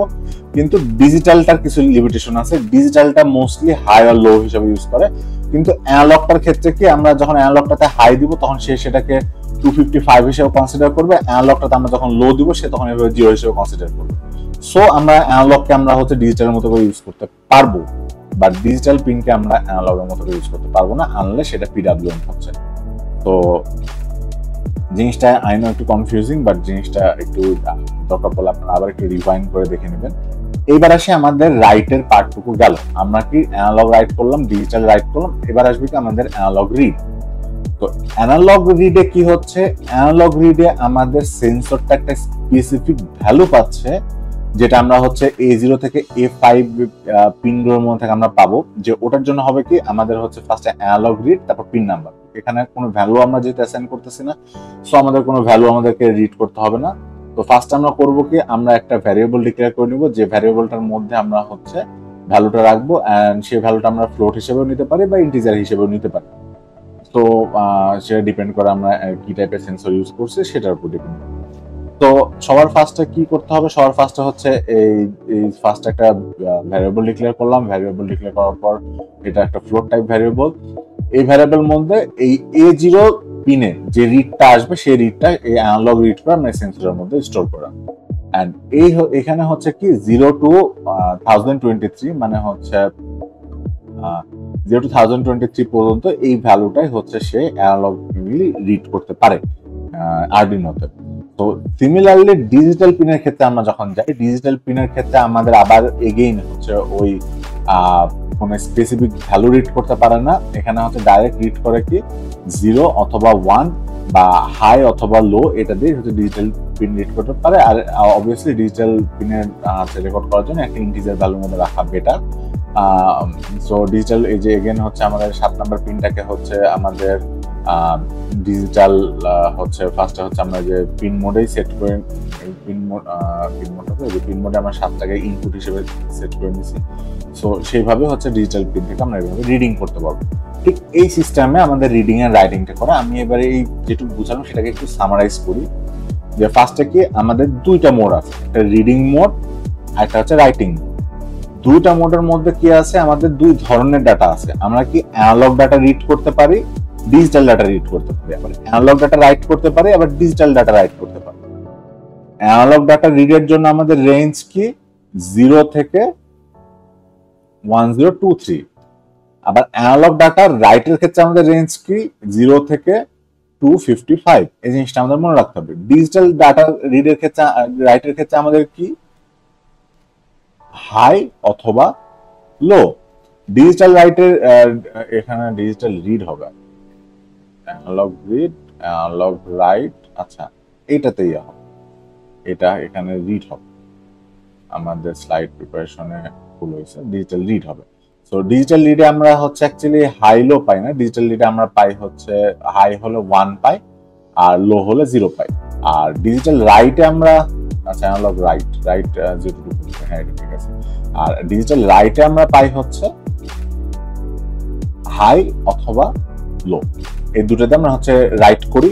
0 to 255 ভ্যালুতে আমরা হচ্ছে অ্যানালগ রাইট করি। অ্যানালগ রিড আমরা হচ্ছে 0 to 1023 ভ্যালুর মধ্যে আমরা একটা ডেটা রিড করতে পারি। আর ডিজিটাল রিডের ক্ষেত্রে আমরা 0 অথবা 1 এর মধ্যে রিড করতে পারি। এইটাই হচ্ছে আমরা এতক্ষণ ডিসকাস করলাম। তো বেসিক্যালি এই জিনিসটা আমাদের লুপের মধ্যে চলে, এটাই হচ্ছে বেসিক্যালি আমাদের কাজ। বিভিন্ন অ্যালগোরিদম আমরা হচ্ছে রিড রাইট করার পর বিভিন্ন ধরনের এই ডেটাগুলো নিয়ে আমরা অ্যালগোরিদম করি, অ্যালগোরিদমে অ্যাপ্লাই করার পর সেই অনুযায়ী আমরা রাইট করি। মানে মেন ফোকাসটা এখানে হচ্ছে আমরা ফার্স্টে একটা হার্ডওয়্যার থাকবে, হার্ডওয়্যার থেকে আমরা মানে আমাদের হচ্ছে যেটা আমাদের হচ্ছে যেটা কি সেন্সর থেকে আমরা ডেটাটাকে রিড করব, সেটাকে আমরা হচ্ছে প্রসেস করব, প্রসেস করে আমরা হচ্ছে বিভিন্ন অ্যাকচুয়েটরে আমরা হচ্ছে সেটা একটা আউটপুট পাঠাবো। সো এখানে হচ্ছে আমরা হার্ডওয়্যারের সাথে সফটওয়্যার কানেকশনটা আমাদের এখান দিয়ে হচ্ছে যে রিড করছি এন্ড রাইট করছি, এটাই হচ্ছে আমাদের হার্ডওয়্যার সফটওয়্যার কানেকশনটা। এর মাঝখানে আমাদের যে অ্যালগোরিদম থাকবে বা প্রোগ্রাম থাকবে সেইটা ইউজ করার জন্য আমাদের আরো কিছু থাকবে, যেমন হচ্ছে একটা হচ্ছে ডিলে। দেখা যাচ্ছে যে আমি একটা ডেটা রিড করলাম বা আমি একটা এলইডি জ্বালানোর পর কিছুক্ষণ পর আমি হচ্ছে অফ করলাম, সেই জন্য আমাদের ডিলে ফাংশনটা ইউজ করা হয়। আবার আমি বলে দিচ্ছি এই জিনিসগুলো সব কিন্তু আমাদের লুপের মধ্যে চলে। সো দেখা যাচ্ছে যে এখানে ডিলের মধ্যে ডিলে ফাংশনটা ইউজ করার পর আমরা যে টাইমটা দিব, এই টাইমটা হচ্ছে সাধারণত মিলি সেকেন্ডে থাকে। সো আমি যদি 1000 মিলি সেকেন্ড দিই, তাহলে আমি যদি 1 সেকেন্ড ডিলে করতে চাই, তাহলে 1000 এখানে 1000 ভ্যালু দিয়ে আমাদের 1 সেকেন্ড থাকবে। আর একটা জিনিস হচ্ছে কি যে আমরা সেন্সরের ডেটাটা যখন আমরা বিভিন্ন কোড করি, সি কোড করি বা পাইথন কোড করি, আমাদের নিচে একটা হচ্ছে ইমুলেটর থাকুক বা যেখানে থাকুক, সব জায়গায় আমাদের একটা আউটপুট শো করে, বাট এখানে তো আমরা হার্ডওয়্যারের সাথে কমিউনিকেট করছি। সো হার্ডওয়্যার ডাটাগুলো আমাদের রিড করার জন্য একটা সিস্টেম আছে, সেটাকে বলা হয় হচ্ছে সিরিয়াল মনিটর। এটাকে হচ্ছে সিরিয়াল কমিউনিকেশন বলে। সো সিরিয়াল কমিউনিকেশনটা হচ্ছে আমাদের এই সিরিয়াল বিগিন দিয়ে আগে শুরু করতে হয়, দিয়ে আমাদের একটা ব্রডব্যান্ড ডিক্লেয়ার করে দিতে হয়। তারপরে হচ্ছে আমাদের এই জিনিসটা আমাদের হচ্ছে অ্যাকচুয়ালি লুপে না, এই জিনিসটা আমাদের সম্ভবত এটা হচ্ছে সেটআপের মধ্যে আমাদেরকে সিরিয়াল বিগিন করতে হয়। সেটআপটা এটা হচ্ছে আমাদের লুপে না, এটা আমাদের সেটআপ যে ফাংশনটা আছে সেটার মধ্যে আমাদের সিরিয়াল বিগিন করতে হয়। সো সিরিয়াল মনিটর ফার্স্টে স্টার্ট করে দেওয়ার পর তারপর হচ্ছে কি ওই যে আমরা যে সেন্সর ভ্যালুটা এখানে রিড করছি না, এই যে এখানে আমাদের যে সেন্সর ভ্যালুটা রিড করছি না, তো এই সেন্সর ভ্যালুটা আমি যখন সিরিয়াল ডট প্রিন্ট দেবো, ওই সেন্সর ভ্যালুটা আমি যখন এখানে দিয়ে দেবো, এই যে এই সেন্সর ভ্যালুটা আমি যখন দিয়ে দেবো, তখন হচ্ছে কি এই আমাদের একটা সিরিয়াল মনিটর আসে। যে সিরিয়াল মনিটরটা আমি যদি এখানে যদি আমি কনসোলে যাই, এই যে এখানে এই বাটনটা আছে, এই বাটনটাতে হচ্ছে সিরিয়াল মনিটর, এই বাটনটাতে আমি যখন ক্লিক করব একটা আলাদা টার্মিনাল ওপেন হবে। সেইখানে আমাদের হচ্ছে প্রত্যেকটা লুপে যে জিনিসটা ভ্যালুটা থাকবে, ফার্স্টে এই যে এটা তো একটা স্ট্রিং প্রিন্ট হবে সিরিয়াল ভ্যালু, তারপরে এই যে সেন্সর ভ্যালুতে সেন্সর ভ্যালুটা প্রিন্ট হবে, দেখেন যেহেতু প্রিন্ট এলএন আছে, তারপর পরের লাইন চলে যাবে। সো এখানে দেখা যাচ্ছে সেন্সর ভ্যালু যদি 2 পাই 2 পাওয়া গেল, তারপর হচ্ছে আবার এই সেন্সর ভ্যালু প্রিন্ট হবে, সেন্সর ভ্যালু প্রিন্ট হওয়ার পর যদি দেখা যাচ্ছে 3 পাই তাহলে 3 আসলো, এরকম করে করে কনস্ট্যান্টলি এই যতক্ষণ আমি আমার আরডিনোতে পাওয়ার অফ না করছি ততক্ষণ ধরে এই লুপটা চলতে থাকবে। সো বেসিক্যালি এটাই হচ্ছে বেসিক আরডিনো কোডিং। আমরা এখন আর আরডিনো কোডিং এর আর বেসিক কিছু দেখব না, এরপর হয়তো কোনো ডিটেলস একটা ইয়েতে কোনো প্রজেক্ট বেসে আমরা হয়তো সেটা নিয়ে আবার ডিসকাস করতে পারি। আপনারা এই জিনিসটা নিয়ে একটু নিজেরা আলোচনা করে ফেলতে পারেন। এবার আমরা কিছু সেন্সর দেখবো, যেহেতু এত সেন্সরের এত কিছু নিয়ে কথা বলছি, কিছু বেসিক সেন্সরও আমরা হচ্ছে এখানে দেখবো, কারণ এই সেন্সরটা হচ্ছে অনেক ইম্পর্টেন্ট একটা জিনিস, কারণ সেন্সরের উপর বেস করেই আমাদের রোবটের সকল ধরনের ডিসিশন এন্ড সবকিছু আসে। তো এই যে এটা এখানে একটা হচ্ছে আমরা যদি বলি অটোমেটেড কারের কথা বলি, এর উপরে লাইডার থাকে, অনেক ধরনের সেন্সর থাকে। সেসব সেন্সর থেকে এখনকার আপনারা বেসিক টয়োটা গাড়িতেও আপনারা দেখতে পাবেন যে সামনে একটা সেন্সর থাকে, যে হুট করে ড্রাইভার যদি অন্যমনস্ক থাকে, সামনে কোনো অবস্টাকেলস বা কোনো কিছু চলে আসলে হুট করে রাফ একটা ব্রেক মারে। সো এই জিনিসটা এখনকার গাড়ি অনেক স্মার্ট হয়ে যাচ্ছে। সো এখানে হচ্ছে বিভিন্ন ধরনের সেন্সর আছে যেটা বিভিন্ন ধরনের ডেটা এনভায়রনমেন্ট থেকে কালেক্ট করতে পারে। যেমন এটা হচ্ছে একটা 6 drop sensor. So 6 drop sensor এটা দুই ধরনের কিছু ক্যাটাগরি থাকে। 6 ডিগ্রি অফ ফ্রিডম বলে ওটাকে। তো এটা দিয়ে হচ্ছে রোটেশন, মানে রোটেশন, মুভমেন্ট এগুলো ডিটেক্ট করতে পারে, মানে যেটা হচ্ছে জাইরোস্কোপি এগুলো এই ধরনের জিনিসটা। এইটা কি বেসিক্যালি আমি বলতে পারতেছি না, এটা হয়তো এটা টেম্পারেচার সেন্সর হতে পারে। এটা সম্ভবত কোনো অ্যাডাপ্টার বা কম্পিউটার, এটা সম্পর্কে আমার কোনো আইডিয়া নেই। কারণ এই সেন্সরটা হচ্ছে এটা হচ্ছে গ্যাস সেন্সর। এটা বিভিন্ন কোয়ালিটির হতে পারে, বিভিন্ন ধরনের গ্যাস মেজারমেন্ট করতে পারে। এটা হচ্ছে আয়ার সেন্সর। এটা আয়ার সেন্সর হচ্ছে সামনে কোনো অবস্টাকেলস আছে কিনা সেটা ডিটেক্ট করতে পারে।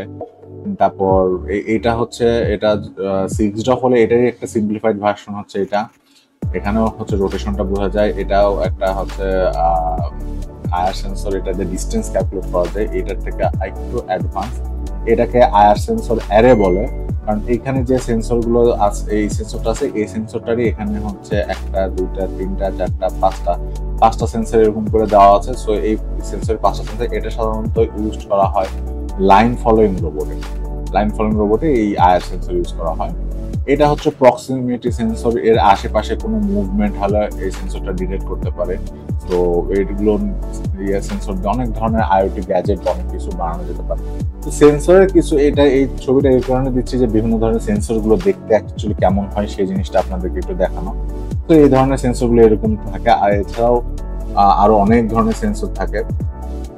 সো আমি কিছু সেন্সর ডিটেলসে কয়েকটা সেন্সর ডিটেলসে দেখাবো, যেটা হয়তো বিগিনিং লেভেলে অনেকে চেনেন অ্যান্ড অনেক ইউজ করতে পারেন। তো তার আগে আমি হচ্ছে কিছু সেন্সরের কিছু টাইপ নিয়ে কথা বলবো। তো সেন্সরকে মেইনলি সব সেন্সরকে দুটো ভাগে ভাগ করা যায়, একটা হচ্ছে অ্যাক্টিভ সেন্সর, একটা হচ্ছে প্যাসিভ সেন্সর।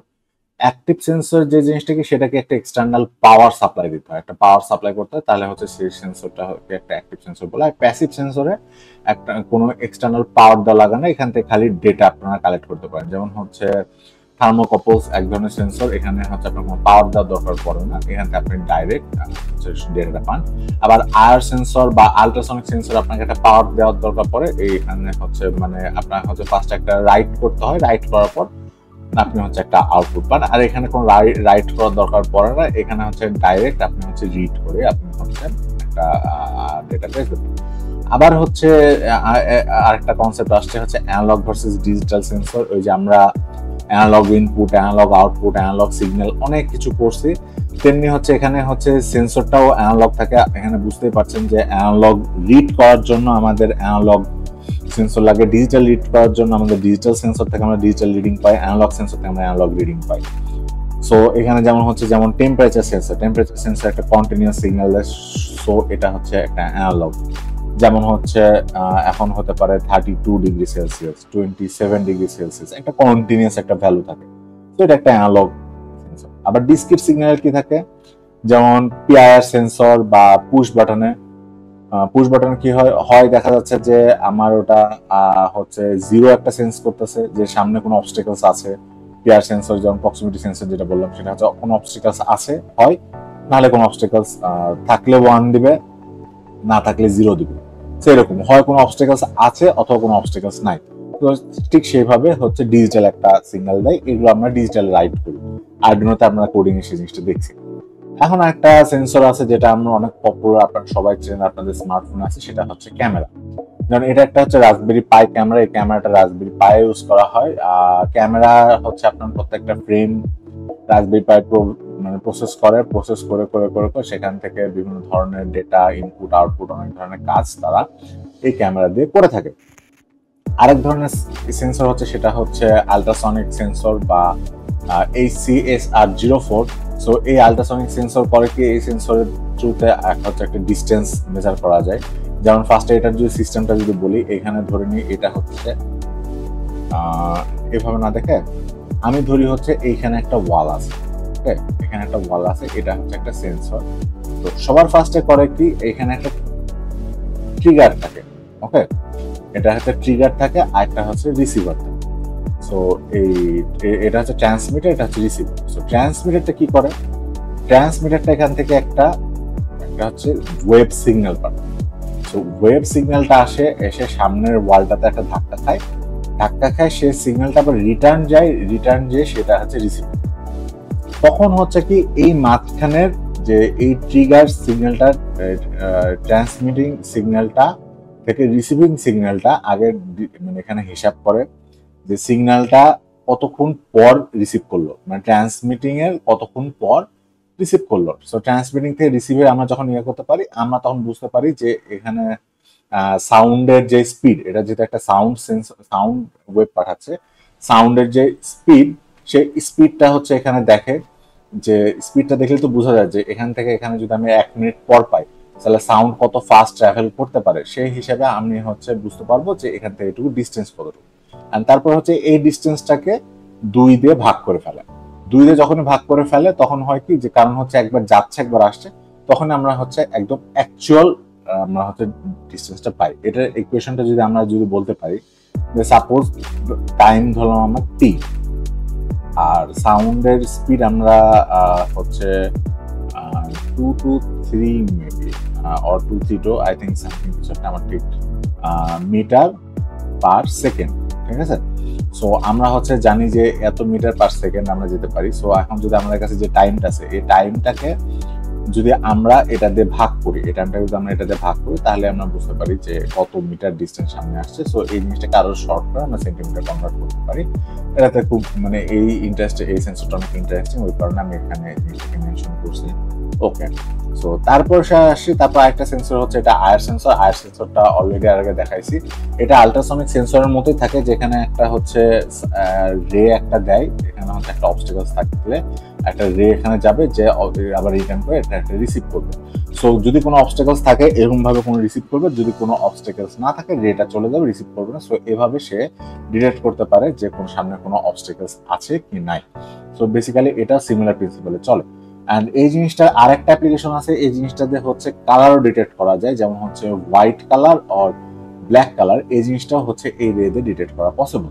সো সেই কারণে হচ্ছে আমরা এইভাবে একটা আয়ার সেন্সর অ্যারে ইউজ করা হয়। আয়ার সেন্সর অ্যারে ইউজ করে লাইন ফলোইং রোবটটা ইউজ মানে একটা ইয়ে করা যায়। যেমন হচ্ছে যদি সাপোজ ধরা যায় যে এটা একটা হচ্ছে ব্ল্যাক, আমরা যদি এটাকে যদি বলি যে এটাকে আমরা একটা ব্ল্যাক স্ট্রিপ হিসাবে যদি চিন্তা করি, ঠিক আছে, ধরে নিলাম এটা হচ্ছে একটা ব্ল্যাক স্ট্রিপ, যদিও এটা দেখা যাচ্ছে না, তারপর আমরা বুঝলাম ব্ল্যাক স্ট্রিপ। সো আমরা লাইন ফলোইং রোবটটাকে এভাবে প্রমাণ করতে পারি যে মিডলের সেন্সরটা হলে ব্ল্যাকের পুট থাকবে, বাকি সেন্সর 4টা হোয়াইটের পুট থাকবে। তো হুট করে যদি এই সেন্সর যদি এয়ারপুট চলে আসে, তখন আমরা বুঝতে পারবো যে বটটাকে না, বটটা আমার একটু বেশি এই সাইডে চলে আসছে, বটটাকে আমার একটু উল্টা দিকে টার্ন করা লাগবে। ঠিক এইভাবে একটা লাইন ফলোইং রোবটের মেকানিজমটা কাজ করে। তো বেসিক্যালি এইটুকু আমি সেন্সর দেখাতে চাচ্ছি, কারণ সেন্সর নিয়ে যদি কথা বলতে যাওয়া হয়, সেন্সরের কথা বলে শেষ করা সম্ভব হবে না। আরো হাজার হাজার সেন্সর আছে, অনেক ধরনের কাজের জন্য সেন্সর আছে। স্পেসিফিক সেন্সর নিয়ে হয়তো আমরা সামনে আরো একটা ভিডিও বানাবো। আপনাদের যদি কোনো রিকমেন্ডেশন থাকে অবশ্যই আপনারা কমেন্টে আমাদেরকে জানাবেন। ওকে, এবার আসি কিছু, যেহেতু সেন্সর নিয়ে কথা বলা হলো, এবার আসি কিছু অ্যাকচুয়েটর নিয়ে কথা বলা, কারণ আমরা তো ইনপুটটা রিসিভ করে ফেললাম, কারণ ইনপুটটা প্রসেস কিভাবে হচ্ছে সেটাও আমরা দেখছি। এখন সেই ইনপুট প্রসেসটাকে আমাদের একটা আউটপুটে কনভার্ট করতে হবে। সো সেই ক্ষেত্রে আমাদের আসে অ্যাকচুয়েটর, যেটা আমাদের হিউম্যান বডিতে মাসল আসে, বাট রোবটের ক্ষেত্রে সেটা বিভিন্ন ধরনের মোটর হতে পারে, আর এটাকে অ্যাকচুয়েটর হতে পারে। এই যে এটাকে বলা হয় অ্যাকচুয়েটর, এটা এক ধরনের হাইড্রোলিক প্রেস আপনারা দেখে থাকতে পারেন, সেটা একটা অ্যাকচুয়েটর। তো পাঁচটা কোশ্চেন আসতে পারে যে অ্যাকচুয়েটর জিনিসটা কি। সো এখানে একটা অ্যাকচুয়েটর বেসিক ডেফিনেশন আছে। সো এই ডেফিনেশনটা মনে রাখার জন্য এখানে বলতে হবে যে converting energy into physical motion. তো যে মোটরটা, কোনো মোটর বা কোনো ডিভাইস বা কোনো সেন্সর তো অ্যাকচুয়ালি অ্যাকচুয়েটরের কাজ করে না, বাট বেসিক্যালি যেই জিনিসটা হচ্ছে একটা এনার্জিকে একটা ফিজিক্যাল মোশনে কনভার্ট করছে, সেটাকে অ্যাকচুয়ালি অ্যাকচুয়েটর বলে। তো এই যে এখানে যেটা দেখছি এটা হচ্ছে এক ধরনের হাইড্রোলিক প্রেস টাইপের, যে এটা হচ্ছে মানে মুভ করতে পারে, বড় হতে পারে, মানে এখান থেকে ভিতরের জিনিসটাকে এগুলো বের করতে পারে আবার ভিতরে আসতে পারে। সো এটাকে একটা হচ্ছে অ্যাকচুয়েটর বলে, আর একটা জিনিস হচ্ছে ডিসি মোটর।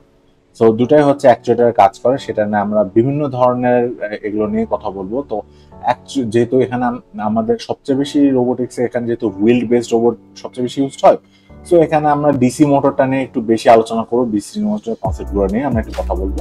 তো ডিসি মোটর নিয়ে যখনই কথা বলতে হয়, ডিসি মোটরের আমাদের একটা জিনিস মাথায় রাখতে হয় যে ডিসি মোটরটার ক্যাটাগরি বা ডিফারেন্ট মেজরিটি ডিপেন্ড করে ডিসি মোটরের পাওয়ারের উপর। পাওয়ার এখানে কি ডিসি মোটরের দুটো জিনিস সাধারণত ক্যাটাগরাইজ করতে হয়, একটা হচ্ছে টর্ক আর একটা হচ্ছে আরপিএম। টর্ক আরপিএম জিনিসটা কি এখান থেকে আপনারা বুঝতে পারবেন, একটা হচ্ছে টর্ক হচ্ছে শক্তি, সো আর আরপিএম হচ্ছে এটা হচ্ছে স্পিড বা রোটেশন পার রেভলিউশন পার মিনিটকে হচ্ছে বলা হয় আরপিএম। তো এখানে হচ্ছে যে আমাদের এখানে একটা ট্রেড অফ থাকে, যে আমরা যদি ভোল্টটাকে যদি আমরা ফিক্সড করে দিই, তাহলে একটা ধরে নিই যে আমাদের হচ্ছে 12 ভোল্টের ক্ষেত্রে আমরা যদি আরপিএম বেশি নিতে যাই তখন আমাদের হচ্ছে টর্কটা কমে যেতে হয়, আবার আমরা যদি টর্কটাকে বেশি নিতে যাই তখন আমাদের আরপিএমটাকে আমাদেরকে স্যাক্রিফাইস করতে হয়।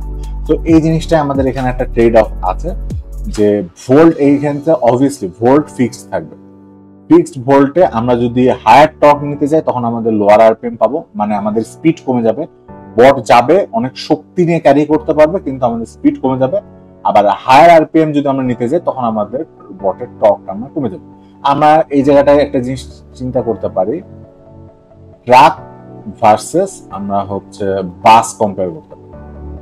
সো বাসে অবভিয়াসলি আমাদের স্পিড লিমিট থাকে, দেখা যাচ্ছে যে 100-এর কাছাকাছি, যদিও বাংলাদেশের বাসগুলো 80 কিলোমিটারের কাছে লক করে দেওয়া থাকে এখন, কিন্তু ট্রাকের স্পিড কিন্তু always 60 kilometre per hour, per second না, আর আওয়ার। কারণ কি ট্রাক হচ্ছে অনেক বেশি লোড ক্যারি করতে পারে বাসের তুলনায়, সো ওই কারণে ট্রাকের স্পিড কম বা ট্রাক অনেক বেশি লোড নিতে পারে।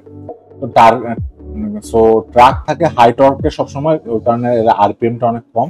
আর বাসের ক্ষেত্রে বাস একটা মিনিমাল একটা হচ্ছে নিতে পারে, টর্ক নিতে পারে, বাট বাসের রোটেশনটা অনেক হাই থাকে।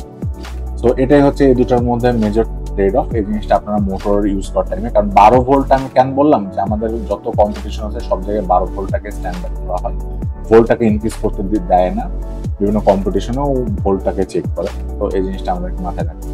আরেকটা জিনিস এখন হচ্ছে আমরা যেহেতু টর্ক অ্যান্ড বাস কথা বুঝলাম, এখন আমরা হচ্ছে বিভিন্ন ধরনের ডিসি মোটরই দেখি আমাদের বাংলাদেশ, অ্যান্ড অবভিয়াসলি অফকোর্স এই জিনিসগুলো হচ্ছে আমাদের বাংলাদেশের মার্কেটের প্রেক্ষাপট কটা জিনিসগুলো নিয়ে আমরা কথা বলবো, যে বাংলাদেশের মার্কেটে কি ধরনের জিনিস থাকতে পারে, সো মানে আছে অ্যাকচুয়ালি। তো যেমন সবার ফার্স্টে হচ্ছে এটা হচ্ছে সিম্পল একটা ডিসি গিয়ার মোটর, এখানে এই জায়গাটাতে একটা গিয়ার থাকে, তো এই গিয়ারটাতে এটা টর্ক আরপিএম এটা হাই লো অনেক কিছু করা যায়। তো বেসিক্যালি টর্ক আরপিএমটা এই গিয়ার দিয়ে চেঞ্জ করা যায়। সো এটা হচ্ছে বিভিন্ন খেলনার মধ্যে আপনারা এরকম মোটর দেখে থাকেন। আরেকটা জিনিস যেটা থাকে যে আমরা রেডিমেড যখন চেসিস কিনি তখন সেখানে একটা থাকে, এটা হচ্ছে one of the robotics used one of the cheapest and low quality yellow motor. আপনার বেসিক প্রোটোটাইপ বাজেট ফ্রেন্ডলি প্রোটোটাইপের জন্য এই মোটর ইউজ করতে পারেন, বাট যদি আমরা বলবো যে কোনো ডিউরেবল কোনো জিনিস ইউজ করতে হলে একটা মোটর দাম মনে হয় 80 টাকা করে, তো এই মোটরটা ইউজ না করে ভালো, ইয়েলো মোটর এটা বলা। আরেকটা হচ্ছে গিয়ার মোটর। গিয়ার মোটরটা মোটামুটি ভালো কাজ করে, বাট গিয়ার মোটরের কিছু ইস্যু থাকে, যে এর মধ্যে যদি একটা চুলো চলে যায়, আমাদের অলরেডি এরকম এক্সপিরিয়েন্স আছে, এখানে একটা গিয়ার বক্স আছে, গিয়ার বক্সটা ওপেন থাকে, ঠিক আছে? তো চেষ্টা করবেন গিয়ার বক্স ওপেনটা না ইউজ করা। এই মোটরটা হচ্ছে লাইন ফলোইং রোবটের জন্য ইউজ করা বেটার, কারণ এটার সাইজটা অনেক ছোট থাকে। এই মোটরটা সাইজ একটু বেশ বড় থাকে, বাট এই গিয়ার মোটরটা টর্কও ভালো পাওয়া যায়, বিভিন্ন টর্কে পাওয়া যায়, আর সাইজটা ছোট থাকে, সো এই মোটরটা অনেকে ইউজ করা যায়। সো মোটরের ক্ষেত্রে আচ্ছা, যেহেতু আমরা ডিসি মোটর নিয়ে কথা বলছি, ডিসি মোটরের আরেকটা মজার একটা কনসেপ্ট আছে, সেটা হচ্ছে কি মোটরের রোটেশন। আমরা যখন একটা মোটরের যদি যে কোনো মোটরের যদি আমরা দেখি, মোটর দুটো পিন থাকে, একটা হচ্ছে সাপোজ এরকম যদি একটা মোটর যদি আমি চিন্তা করি, এটা হচ্ছে মোটরের শ্যাফট, সো এখানে একটা পিন থাকে, এখানে একটা পিন থাকে, একটা পিনে আমাদের হচ্ছে ব্যাটারির পজিটিভ কানেক্ট করতে হয়, একটা পিনে আমাদের ব্যাটারি নেগেটিভ কানেক্ট করতে হয়, তো এইভাবে আমাদের একটা মোটরের কানেকশন দিতে হয়। তো এইখানে মজার ব্যাপারটা হচ্ছে কি, আমরা একটা মোটরের যদি পজিটিভ আর নেগেটিভ যদি আমরা কানেক্ট করি, তাহলে মোটরটা যদি ক্লকওয়াইজ রোটেশন করে। এখন যদি এই কানেকশনটা আমরা রিভার্স করে দিই, লাইক আমি হচ্ছে একটা গ্রিন কালার নিই, দেখা যাচ্ছে যে আমি এইখানে হচ্ছে আমি একটা মাইনাস দিলাম আর এইখানে আমি হচ্ছে একটা পজিটিভ পাওয়ার দিলাম, তখন হবে কি এইটা যে ক্লকওয়াইজটা রোটেশন করতেছে এই ক্লকওয়াইজটা রিভার্স হয়ে কাউন্টার ক্লকওয়াইজ হয়ে চলে যাবে। এখন আমি আপনাদের একটা ভিডিও শো করব, এখানে আপনারা দেখতে পাবেন যে এখানে আমি হচ্ছে একটা ব্যাটারির ফার্স্টে পোলার কানেক্ট করে দিয়েছি। তো এই পোলার কানেক্টে সবার ফার্স্টে একটা র্যান্ডমলি আমি দুটো সিলেক্ট করলাম। সো এটা যে সিলেক্ট করার পর আপনারা দেখতে পাচ্ছেন কি এই যে এই মোটরটা এখন ক্লকওয়াইজ ঘুরতেছে। তো তারপর হচ্ছে ক্লকওয়াইজ ঘোরার পর আপনারা হচ্ছে এখন যদি আপনি এখনকার এই আমি হচ্ছে পোলারিটিটা চেঞ্জ করে দিয়েছি, পোলারিটি চেঞ্জ করার পর যদি আপনি এখন দেখেন পাওয়ার দেওয়ার সাথে সাথে মোটরটা কাউন্টার ক্লকওয়াইজ ঘুরতেছে। সো এই মেকানিজমটা আমরা ইউজ করে আমরা একটা নর্মাল আরসি কারের ফরওয়ার্ড, রিভার্স, তারপর লেফট, রাইট, টার্ন সবকিছু আমরা হচ্ছে এই মোটরের ক্লক মানে পোলারিটি চেঞ্জ করে আমরা হচ্ছে একটা মোটর কন্ট্রোল করি। সো এই মোটরের পোলারিটি কন্ট্রোল করার জন্য আমাদের নেক্সট যে জিনিসটা আছে সেই জিনিসটা হচ্ছে আমাদের এটা হচ্ছে L29A10 motor driver, HBS motor driver বলে এখানে। তো এইখানে হচ্ছে আমাদের দুইটা চ্যানেল থাকে, যে এইখানে আমরা হচ্ছে একটা মোটরের দুইটা পিন কানেক্ট করি, এইখানে আমাদের মোটরের আরো দুইটা পিন কানেক্ট করি, আর এইখানে হচ্ছে আমাদের এখানে যায় হচ্ছে 12 ভোল্ট, এখানে আসে হচ্ছে সম্ভবত জিএনডি, এটা আপনাদের ইনস্ট্রাকশন, আর এখানে সম্ভবত থাকে +5 ভোল্ট। আর এই যে এই চারটা যে পিন, এই চারটা পিনের মধ্যে একটা হচ্ছে এটা হচ্ছে ফার্স্টে হচ্ছে আসে ইএনএ, তারপর আসে হচ্ছে ইন1, আরেকটা আসে হচ্ছে ইন2, এটা হচ্ছে প্রথমে তিনটা পিন, তারপরে তিনটা পিন আসে হচ্ছে ইন3,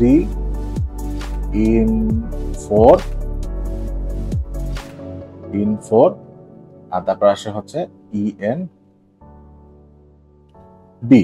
সো এখানে কথা হচ্ছে কি এই যে ইএন1 আর ইন1 আর ইন2 এই দুটা দিয়ে এই যে এই পাশের এই দুইটা পিন দিয়ে কন্ট্রোল হয় এই মোটরটা। তো আমি এই পিন দিয়ে বলে দিই যে আমার এইটা হাই এইটা লো, এই দুটো পিন দিয়ে আমি ডিক্লেয়ার করে দিই যে এইটা হাই দিবেন এটা লো দিবেন, তাহলে মোটরটা একদিকে ঘোষণা করবে ইয়ে করবে। আর এই পিনগুলো কানেক্ট থাকে আরডিনোর সাথে। এটা যখন যদি কোনো আরসি কারের কখনো যদি এক্সাম্পল দেখায় সেটা হচ্ছে আমরা ফিউচারে কভার করবো ইনশাল্লাহ।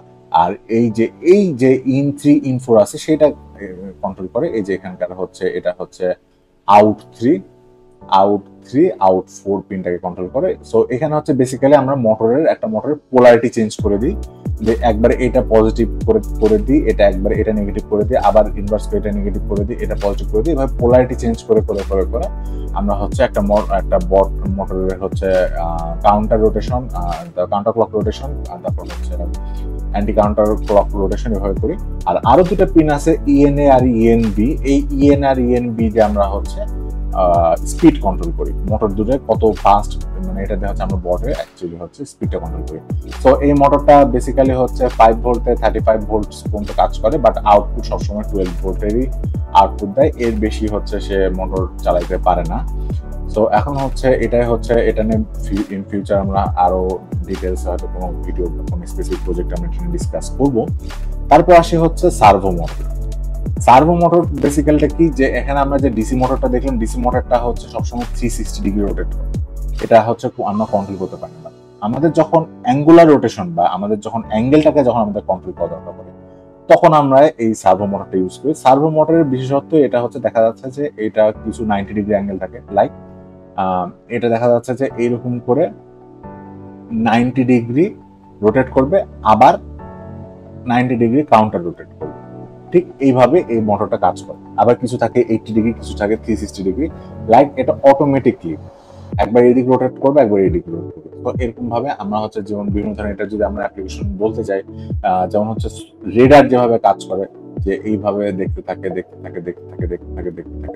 এরকম করে আবার শেষে দেখতে থাকে, ঠিক এভাবে রেডার বা এরকম ধরনের যেসব আমাদের অ্যাঙ্গেল কন্ট্রোল করা থাকে সেসব রোবট ক্ষেত্রে, বা আমাদের হচ্ছে বিশেষ করে হেক্সাপড, আমরা বলছিলাম না যে 6টা পায়ের একটা রোবট ছিল স্পাইডারের মতো, ওই ধরনের হেক্সাপড বা এগুলো বানানোর জন্য, কারণ সেখানে তো আমাদের পায়ের আমাদের তো ডাইরেক্ট রোটেশন দরকার পড়ে না, আমাদের পায়ের মুভমেন্টের জন্য বা হিউম্যানয়েড রোবটের মুভমেন্টের ক্ষেত্রে আমরা হচ্ছে সার্ভো ইউজ করতে পারি।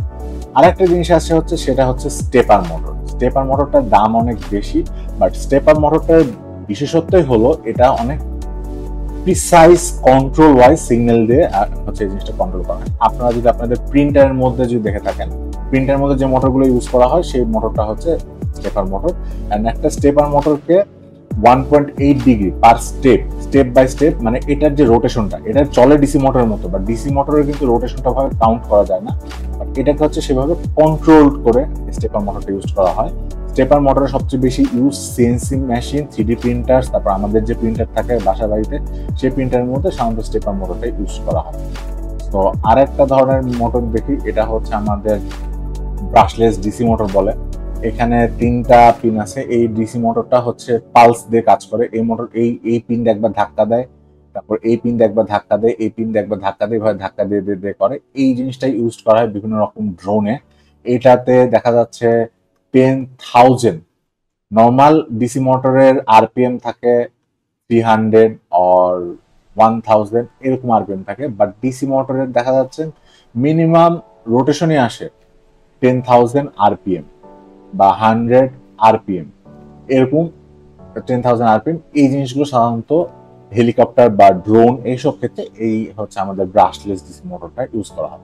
তো এখানে আপনারা হচ্ছে মোটর নিয়ে আপনারা কিছু আইডিয়া পেয়ে গেলেন, যে এখানে আপনারা বুঝতে পারছেন যে অ্যাকচুয়ালি কি বিভিন্ন ধরনের ডিসি মোটর আছে বা অ্যাকচুয়েটর আছে, যেটাতে আমরা অ্যাকচুয়ালি আমাদের টাস্কের উপর বেস করে, যেমন আমরা যদি একটা লেগ রোবট বানাইতে চাই তখন আমাদের সার্ভো মোটর, আমরা যদি সিএনসি মেশিন বানাইতে চাই আমাদের তখন একটা স্টেপার মোটর, আবার আমরা যদি ড্রোন বানাইতে যাই তখন হচ্ছে আমাদের ব্রাশলেস মোটর, আবার আমরা যদি নর্মাল একটা আরসি কার বানাইতে চাই তখন আমরা ইয়োলো মোটরও ইউজ করতে পারবো, আবার আমরা হচ্ছে ডিসি গিয়ার মোটর আমরা ইউজ করতে পারবো। তাছাড়াও ডিসি গিয়ার মোটরের সাথে আমরা যদি হচ্ছে একটা যদি আরসি কার বানাইতে চাই, কিছু সাপোর্টিং কিছু টুলস মানে গিয়ার থাকে, যেমন হচ্ছে বল ক্যাস্টর থাকে, এটা হচ্ছে একটা ফলস লেগের মতো হেল্প করতে পারে। এবার এখানে আমরা দেখতে পাচ্ছি যে হচ্ছে ডিসি মোটরের একটা সেট থাকে, যে এই ধরনের ডিসি মোটর আমরা এর আগে দেখলাম, যেটা হচ্ছে বেসিক্যালি আমরা বিভিন্ন ধরনের রোভার বলা যায় বা আরসি কার বা অটোমেটেড কার ক্ষেত্রে, মানে হুইল বেসড রোবটের ক্ষেত্রে আমরা এটা ইউজ করি। সো এখানে হচ্ছে কিছু সেট থাকে, যেমন এটাকে বলা হয় হচ্ছে হেক্সনাট, যে সো হেক্সনাট, আর এটা হচ্ছে একটা হুইল। এই হেক্সনাটটা হচ্ছে বেসিক্যালি হুইল আর এই শ্যাফটের মাঝখানে কানেকশনটা। হেক্সনাটের এই পোর্শনটা কানেক্ট হয় হচ্ছে হুইলের এই যে হেক্স যে শেপটা আছে এর মধ্যে সেট হয়, তারপর অপর সাইডে একটা স্ক্রু লাগে, অ্যান্ড এই পাশ দিয়ে একটা হোল আছে যেখান থেকে হচ্ছে এই শ্যাফটটা যায়, অ্যান্ড শ্যাফটটা ঢোকানোর পর এই স্ক্রুটা দিয়ে এই হোলটা ফিল আপ এখানে স্ক্রু দিয়ে টাইট করে দিতে হয়। তারপরে হচ্ছে যে এই যে এটাকে বলা হচ্ছে মাউন্ট। এই মাউন্টটার কাজ হচ্ছে এই মোটরটাকে বটের বডির সাথে কানেক্ট করে রাখা। আমি যদি আপনাদেরকে আগের ছবিটা একটু যদি দেখাই, যে এইখানে 2টা হোল আছে, এই 2টা হোলের সাথে এই আমাদের হচ্ছে ওই মাউন্টটা, এই যে এই 2টা হোল স্ক্রু দিয়ে কানেক্ট হয়ে যায়, যে এটা হচ্ছে মাউন্টের স্ক্রু দিয়ে মোটরের সাথে কানেক্ট হয়ে যায়। এন্ড তারপরে এই পাশে হচ্ছে 4টা স্ক্রু আছে, স্ক্রুর জন্য হোল রাখা আছে। এই 4টা স্ক্রুর জন্য হোল, সেটা হচ্ছে বটের বডির সাথে কানেক্ট হয়, এন্ড এগুলো সব এই স্ক্রু দিয়ে কানেক্ট হয়। তো বেসিক্যালি এটাই হচ্ছে মোটরের সেট। এন্ড তারপর আমরা যদি যাই, এরপর আমরা ডিসি মোটর নিয়ে আর কোনো কথা বলবো না, এবার আমরা রোবটের বডি নিয়ে একটা কথা বলবো। সো রোবটের বডি বানানো অনেক ইম্পর্টেন্ট একটা, এখানে আমাদেরকে মেজারমেন্ট সবকিছু একটু মাথায় রাখতে হয়। অ্যান্ড আমি সাজেস্ট করবো সবার শুরুতে আপনারা যদি একটা প্রপার ডিজাইনিং করেন, ডিজাইন সেটা হতে পারে আপনার খাতা কলমে বা কোনো টুলস ইউজ করে বা 3D মডেলিং করে। আমি বলবো যে 3D মডেলিং করে না ভালো, আমরা 3D মডেলিং। সো বটের বডি বানানোর জন্য আমি ফার্স্টে কিছু ম্যাটেরিয়াল নিয়ে কথা বলি। সবার ফার্স্টে যে ম্যাটেরিয়ালটা নিয়ে কথা বলবো সেটা হচ্ছে পিভিসি বোর্ড। সো পিভিসি বোর্ডের হচ্ছে কাজ হচ্ছে কি, পিভিসি বোর্ডের বিভিন্ন ধরনের থিকনেস থাকে। আমরা যেটা মোস্ট ইউজ করি সেটা হচ্ছে 5mm এবং 3mm। লাইটটা একজন 3mm বাট মোস্টলি 5mm। যেমন এই বোর্ডটা পুরোটা ডিজাইন করা হয়েছে পিভিসি শিট দিয়ে। পিভিসি শিট পাওয়া যায়, বড় বড় শিট পাওয়া যায়, ছোট শিট পাওয়া যায়। সো পিভিসি শিটের সবচেয়ে বড় সুবিধা হচ্ছে পিভিসি শিট মোটামুটি ডিউরেবল, অ্যান্ড হচ্ছে এটা খুব ইজিলি কাটা যায়। অ্যান্ড আরেকটা ডিসঅ্যাডভান্টেজ হচ্ছে এটার ওয়েটটা একটু বেশি, এটা একটু বেশি ওয়েট নিয়ে থাকে, বাট এটাতে বট বানানো অনেক বেশি স্মুদিং হবে। আর আপনাদের কাছে যেসব হ্যান্ড টুল থাকবে সেটাতে আপনারা খুব ইজিলি পিভিসি বোর্ডটাতে কেটে নিতে পারবেন। বাট এটাতে আবার যেটা বললাম যে এটা একটা ওয়েট ইস্যু থাকে, অ্যান্ড বিভিন্ন টুর্নামেন্টে ওয়েট লিমিট থাকে। সো আমরা এই পিভিসি বোর্ডটাকে রিপ্লেস করছিলাম প্লাইউড বোর্ডে। আপনাদের কাবার্ড বা বিভিন্ন ড্রয়ার বা বিভিন্ন আলমারির পিছনে একটা পাতলা 3mm প্লাইউডের বোর্ড থাকে। এই বোর্ডটার একটা মজার ব্যাপার কি হচ্ছে, এই বোর্ডের 3mm দিয়ে বোর্ডটা অনেক বেশি শক্ত থাকে, খুব সহজে ভাঙা যায় না। অ্যান্ড এটা অনেক লাইট ওয়েট থাকে। সো এটাতে আমরা হচ্ছে এরকম একটা স্পাইডার বট সহ আরো অনেক ধরনের সকার বট অনেক কিছু বানিয়েছিলাম, যেটা আমাদের বটের ওয়েট লিমিটের মধ্যে বটটাকে রাখতে হেল্প করে। বাট এটা কাটা একটু কষ্টকর, বাট কষ্টকর হলেও এটা দিয়ে মোটামুটি বেশ ভালো কাজ করা পসিবল হয়। তারপর আরেকটা সলিউশন আছে, সেটা হচ্ছে অ্যাক্রিলিক। যে এই বোর্ডটাকে বলা হয় অ্যাক্রিলিক। এই অ্যাক্রিলিক বোর্ডটা হাতে কাটা অনেক কঠিন। অ্যাক্রিলিক বোর্ড হচ্ছে কোন প্রকার বেন্ড হয় না, এটা ডাইরেক্ট ভেঙে যায়। সো এই অ্যাক্রিলিক বোর্ডটা দিয়েও আমরা হচ্ছে বিভিন্ন ধরনের বোর্ড বানাইতে পারি। অ্যাক্রিলিক বোর্ড অ্যাকচুয়ালি বাজারে যেসব রেডিমেড চেসিস পাওয়া যায় সেগুলো সবই অ্যাক্রিলিক বোর্ডের বানানো হয়ে থাকে। সো অ্যাক্রিলিক বোর্ডটা আমরা ইউজ করতে পারি, বাট এটা আমি রেডিমেড চেসিসের পক্ষে আমি কখনোই না। সো আপনারা অ্যাক্রিলিকটা কিনতে পারেন, বাট অ্যাক্রিলিকটার যে কাটিং সিস্টেম আছে এটা সম্ভবত লেজার দিয়ে কাটে। সো লেজার কাটিং এর ব্যবস্থাটা আপনাদের একটু অ্যাক্সেস করে নিয়ে তারপর সেরকম ডিজাইন করে আপনারা লেজার কাটিং করে নিয়ে করতে পারেন। অ্যান্ড আরেকটা এখন সবচেয়ে বেশি ট্রেন্ডিং, সেটা হচ্ছে মেটাল শিটের উপর। মেটাল শিটকে লেজার কাটিং দিয়ে কাট করে সেটার সাথে কম্পোনেন্টগুলো সেট করা।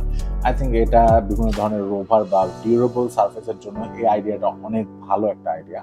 সো এটা আপনারা ট্রাই করে দেখতে পারেন। অ্যান্ড বর্তমানে বিভিন্ন ছোটোখাটো প্রোটোটাইপ বিল্ড বা বিভিন্ন কাজের জন্য সবচেয়ে এফিসিয়েন্ট মেটাল রোবট চেসিসের একটা ডিসঅ্যাডভান্টেজ হচ্ছে, সেটা হচ্ছে এটা কিন্তু ইজিলি মডিফাইড করা যায়।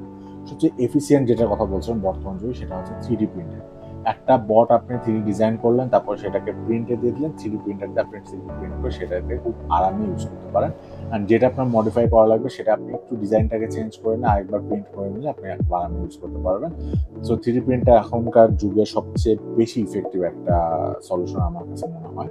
সো এই জিনিসগুলো করার জন্য আপনি যদি বলেন যে অ্যাক্রিলিকটা 3D হচ্ছে কাটিং করবেন, বা মেটালটাকে 3D কাটিং করবেন, মানে লেজার কাটিং করবেন, বা অ্যাক্রিলিক লেজার কাটিং করবেন, বা আপনি হচ্ছে 3D প্রিন্ট করবেন, এই তিনটা করার জন্য অবভিয়াসলি আপনার জিনিসটার জন্য একটা 3D ডিজাইনিং রেডি রাখতে হয়। যেমন হচ্ছে সেই 3D ডিজাইনিং করার জন্য আপনাদের হচ্ছে বিভিন্ন ধরনের 3D ডিজাইনিং টুল আছে, যেমন সলিড ওয়ার্কস, ফিউশন 360 অ্যান্ড অনশেপ। এই তিনটা টুল বেসিক্যালি ইউজ করা হয় 3D ডিজাইনিং করার জন্য।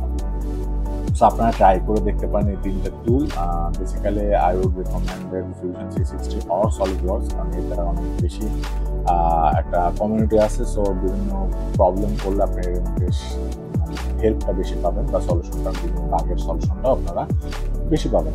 সো এখানে আমি একটা ডেমো দিছি, এটা হচ্ছে আমার একজন কলিগ ডিজাইন করছে। সো এটা হচ্ছে একটা বেসিক্যালি সকার বটের মতো ডিজাইন। সো এই বটটাকে জাস্ট আনফোল্ড করে এরকম একটা শিটে কনভার্ট করা হয়েছে, যেটাকে আপনি খুব ইজিলি মেটাল শিটকে এভাবে কাটিং করে আপনি এই বটটাকে বেন্ড করে এই বট বানায় ফেলতে পারবেন। মেটাল শিট লেজার কাটিং এর জন্য আপনারা দেখতে পাচ্ছেন জাস্ট কিভাবে একটা মেটাল শিটকে কাটিং করলেই আপনার সেটা বেন্ড করে এরকম একটা বট বানায় ফেলতে পারছেন। সো বুঝতে পারছেন যে আপনি যদি একটা 3D ডিজাইন প্রিপেয়ার করে ফেলতে পারেন, আর এই ডিজাইনটা করা কিন্তু ফিউশন 360-তে, সেটাকে আপনি খুব আরামে 3D ডিজাইন 3D প্রিন্ট করতে পারেন, অথবা মেটালে কাটিং করে করতে পারেন, বা অ্যাক্রিলিক কাটিংও করতে পারেন। সো এটা এখনকার ট্রেন্ডিং। সো এই জিনিসটা আপনার করতে পারেন। তো রোবটের বডি নিয়ে আমি আর কোনো কথা বলতে চাচ্ছি না। এবার আমি আসি হচ্ছে ওয়্যারস অ্যান্ড কানেকশন। ওয়্যারস এর কানেকশনের জন্য আমরা যে ওয়্যারগুলো বেসিক্যালি ইউজ করি, যেটা হচ্ছে আপনি যে কোনো একটা ইলেকট্রিক্যাল দোকানে গেলে দেখতে পাবেন যে লাইটের জন্য বা পিকনিকের তারের জন্য আপনার যে তার ধরেন পিকনিকের লাইটের জন্য আপনি যে তারটা ইউজ করেন, সেই তারটাই হচ্ছে ওয়্যার ইউজের জন্য সবচেয়ে ভালো। আমরা এই তারটাতেই মানে মোটামুটি বটের ভিতরে সমস্ত ওয়্যারিংগুলো এদের করি। আরেকটা ধরনের ওয়্যারিং আছে যারা ইলেকট্রনিক্স জিনিস নিয়ে কাজ করেন, সেটা হচ্ছে জাম্পার ওয়্যার। আমি জাম্পারগুলো আমি বেসিক্যালি বলবো যে প্রোটোটাইপ, ব্রেডবোর্ড প্রোটোটাইপের জন্য আপনারা ইউজ করতে পারেন। বাট একটা বটের ভিতরে কখনোই একটা বটের ভিতরে আপনারা জাম্পার ওয়্যার ইউজ করবেন না।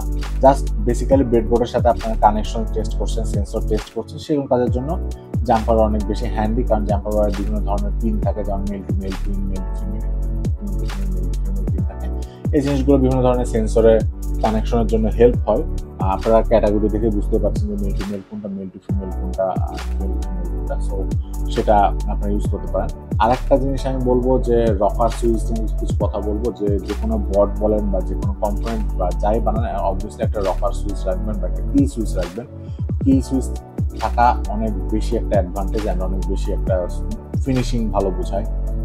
তো কি সুইচ অবভিয়াসলি একটা লাগবেন, কারণ দেখা যাচ্ছে যে বটের কোনো সমস্যা হলে যে আপনি তার টান দিয়ে খুলবেন, এর থেকে একটা অন অফ সুইচ থাকা অনেক বেটার। অ্যান্ড অবভিয়াসলি জিনিসটা অনেক বেশি কুল দেখায়। আর আরেকটা জিনিস হচ্ছে এই টি প্লাগটা এখানে মেনশন করার মেন কারণ হচ্ছে আপনারা যদি লিপো ব্যাটারি ইউজ করেন, লিপো ব্যাটারি একটা মাথায় আপনাদের হচ্ছে এখানে টি প্লাগ থাকবে। সো এই টি প্লাগটা একটা আপনাদের কাছে রাখা দরকার, কারণ এই টি প্লাগের সাথে আপনারা কানেক্ট করে লিপো থেকে বটকে একটা চার্জ দিতে পারবেন। অ্যান্ড আরেকটা হচ্ছে আপনারা যদি বটে যখন সবকটা কানেকশন ওয়্যার দিয়ে করতে চান, বটের ওয়ারিংটা অনেক বেশি মেসি হয়ে যায়। সো সেই মেসিটাকে সিম্পলিফাই করার জন্য এই যে এইসব পিসিবি আপনারা ইউজ করতে পারেন। পিসিবিকে বেসিক্যালি প্রিন্টেড সার্কিট বোর্ড বলে। পিসিবির দুই ধরনের পিসিবি হয়ে থাকে, 2 লেয়ার বা ডবল লেয়ার যেটাকে বলে, আর অথবা হচ্ছে সিঙ্গেল লেয়ার। দুই ধরনের পিসিবি হয়ে থাকে। আপনাদের যেটা মনে চায় আপনারা হচ্ছে পিসিবিটা ডিজাইন শিখে নিয়ে তারপর আপনারা হচ্ছে সেটাকে প্রিন্ট করে করতে পারলে আপনাদের হচ্ছে সার্কিটের বিশাল একটা হ্যাসেল আপনাদের এই যে একটা বোর্ডের মধ্যে চলে আসবে। আপনাদের বোর্ডটার ফিনিশিং অ্যান্ড আউটলুক সবকিছু হবে, অ্যান্ড হচ্ছে ডিবাগিং এর ঝামেলাও কমে আসবে। পিসিবিতে ডিবাগিং এর কোনো ঝামেলা নেই বলে চলে। সো যে কোনো সার্কিট শুরু করার আগে বা বটের ওয়ারিং শুরু করার আগে বা পিসিবি ডিজাইন করার জন্য আমি আপনাদের একটা সফটওয়্যার রেকমেন্ড করতে পারি, সেটা হচ্ছে ফ্লিক্সিব সফটওয়্যারটা। আপনারা এই লিঙ্কে গেলে সফটওয়্যারটা পেয়ে যাবেন। সো এই সফটওয়্যারটা দিয়ে আপনারা হচ্ছে যে কোনো একটা সার্কিট যদি ডিজাইন করেন, সেই সার্কিটের 3টে লেয়ার থাকে। একটা হচ্ছে ব্রেডবোর্ড লেয়ার থাকে, একটা হচ্ছে সিমেন্টিক লেয়ার থাকে, একটা হচ্ছে পিসিবি লেয়ার থাকে। ব্রেডবোর্ড লেয়ারটা আপনাদের যখন আপনারা ওয়ারিংটা ডিজাইন করে ফেলবেন, তারপর ব্রেডবোর্ড লেয়ারটা আপনাকে হেল্প করবে যে ওয়ারিংটা কোনটার সাথে কোনটা কানেক্ট করবে সেটা হেল্প করার জন্য। সিমেট্রিক লেয়ার যেটা আছে সেটা হচ্ছে আপনাদের বিভিন্ন ফর্মাল কাজে বা বিভিন্ন পেপার বা আপনাদের প্রপোজাল বা বলেন বা রিপোর্ট বলেন, সেটা হচ্ছে সিমেট্রিক লেআউটটা অনেক বেশি মানে একটা ফর্মাল লেআউটের মতো। এটা থেকে সবাই বুঝতে পারে যে কোথায় কি ইউজ করা হয়েছে। মোস্টলি বলা যেতে পারে ব্রেডবোর্ড লেয়ারে হচ্ছে ভিজুয়ালে হেল্প হয়, সিমেট্রিক লেয়ারে হচ্ছে ইনফরমেটিভ বেশি হয়। আর এই একই জিনিসের একটা সার্কিট ডিজাইন করলে আপনার সেটারই হচ্ছে 3টা মোডই থাকতেছে। অ্যান্ড পিসিবি লেআউটটা থাকতেছে। আপনারা যদি চান সেই পিসিবি লেআউটটা দিয়ে আপনারা হচ্ছে এখানে জিওবি ফাইলটা ইম্পোর্ট করে নিয়ে আপনারা এটা দিয়ে প্রিন্টে পাঠিয়ে দিতে পারেন। অনেক ধরনের শপ আছে বর্তমানে এখন পিসিবি প্রিন্ট করে। সো ওয়ারিং আর কোনো কথা বলবো না। এখন আমি আপনাদের সাথে অলরেডি ভিডিও অনেক লেন্দি হয়ে গেছে, আপনার সাথে কথা বলবো আপনাদের ফার্স্ট ওয়ার্কস্টেশন নিয়ে। প্রথম ওয়ার্কস্টেশন বিল্ড করতে হলে আমি ফার্স্টে কিছু কম্পোনেন্ট আপনাদেরকে সাজেস্ট করব, তারপর এই যে কম্পোনেন্টগুলো আপনার রাখা দরকার, তারপরে কোনগুলো ম্যান্ডেটরি আর কোনগুলো অপশন সেই জিনিসটা আপনারা হচ্ছে নিজেরা সেটার একটা লিস্ট আপনাদেরকে শর্ট লিস্ট করে দেবো। তাহলে আপনারা হচ্ছে ম্যান্ডেটরি লিস্ট করে দিয়ে আপনারা আগে আপনাদের ওয়ার্কশপ বিল্ডিংটা শুরু করতে পারবেন। অ্যান্ড আমি আবারও বলছি যে রোবোটিক্সের ওয়ার্কশপ বিল্ডিংটা একটু কস্টলি হতে পারে, কারণ আপনাদের এখানে যদি সফটওয়্যার ওয়ার্কশপ দরকার পড়ে, ওয়ার্কস্টেশন দরকার পড়ে, সফটওয়্যার ওয়ার্কস্টেশন যখন দরকার পড়বে তখন আপনাদের ওয়ার্কস্টেশনটার জন্য শুধু একটা পিসি থাকলেই হয়, বাট আপনাদের এখানে একটা পিসিও থাকবে, প্লাস আপনাদের একটা বটকে ফ্যাব্রিকেশন করার জন্য যেসব কম্পোনেন্ট দরকার সেই কম্পোনেন্টগুলো আপনাদের কাছে অ্যাভেলেবল থাকতে হবে। সো শুরু করে জিনিসগুলো আমি অনেক বেশি অ্যাডভান্স কোনো কম্পোনেন্টের কথা বলছি না, সিম্পল কম্পোনেন্ট নিয়ে আমরা ওয়ার্কস্টেশন বিল্ডিং কথা বলছি। ফার্স্টে যেটা দেখতে পাবেন যে মেজারিং অ্যান্ড কাটিং এর জন্য আপনাদের এই 3টে জিনিস থাকা দরকার। মেজারিং এর জন্য আপনাদের একটা স্টিলের স্কেল দরকার, কাটার জন্য আপনাদের একটা ইন্ডিকেটার থাকা দরকার, কারণ ইন্ডিকেটার দিয়ে সবচেয়ে বেশি কাটিং কুটিং আপনারা করতে পারবেন। অ্যান্ড স্টিল স্কেল দিয়ে মেজারমেন্টটা, স্টিল স্কেলের মেজারমেন্ট যে সুন্দর দেওয়া থাকে, অ্যান্ড হচ্ছে স্টিল স্কেল দিয়ে ইন্ডিকেটার দুটোতে খুব সুন্দর ইউজ করা যায়। অ্যান্ড আরেকটা হচ্ছে কাটিং ম্যাটের উপর কাটাকুটি করা জিনিসটা অনেক বেশি কমফোর্টেবল। সো আপনাদের এই জিনিসটা রাখা দরকার আমার কাছে মনে হয়েছে। তারপর যদি একটা আসি, এটা অনেক ক্রুশিয়াল অ্যান্ড ইম্পর্টেন্ট একটা জিনিস, সেটা হচ্ছে হট মেল্ট গ্লু গান। সো এই হট মেল্ট গ্লু গানটা রোবোটিক্সে যে কতভাবে হেল্প করে সেটা আপনার এটা নিয়ে কাজ না করলে আগে আপনি বুঝতে পারবেন না। সো রোবোটিক্স নিয়ে কাজ শুরু করার কোনো কিছু থাকুক না থাকুক আপনাদের একটা হট মেল্ট গ্লু গান আপনাদেরকে অবশ্যই থাকতে হবে, কারণ এই জিনিসটা অনেক ইম্পর্টেন্ট একটা জিনিস। অ্যান্ড তারপরে হচ্ছে বিভিন্ন ধরনের sensor and actuator testing and এর জন্য আপনাদের একটা পাওয়ার অ্যান্ড কানেক্টিভিটি কম্পোনেন্টসের একটা সেক্টর রাখা লাগবে, যেখানে আপনাদের অ্যাটলিস্ট একটা আর্ডিনো উনো, একটা ব্রেডবোর্ড, কিছু jumper wire, digital multimeter, DC power supply, এই জিনিসগুলো আপনাদের কাছে অবশ্যই থাকতে হবে, কারণ এগুলো না থাকলে আপনি কোনো প্রকার হার্ডওয়্যার টেস্ট করতে পারবেন না। হার্ডওয়্যার টেস্ট করার জন্য আপনাদের এই কম্পোনেন্টগুলো অবশ্যই আপনাদের কাছে লাগবে। অ্যান্ড যেহেতু হার্ডওয়্যার কনফিগারেশনের জন্য এটা দরকার, তারপর আপনাদের আরেকটা জিনিস লাগবে, সেটা হচ্ছে সোল্ডারিং কিট।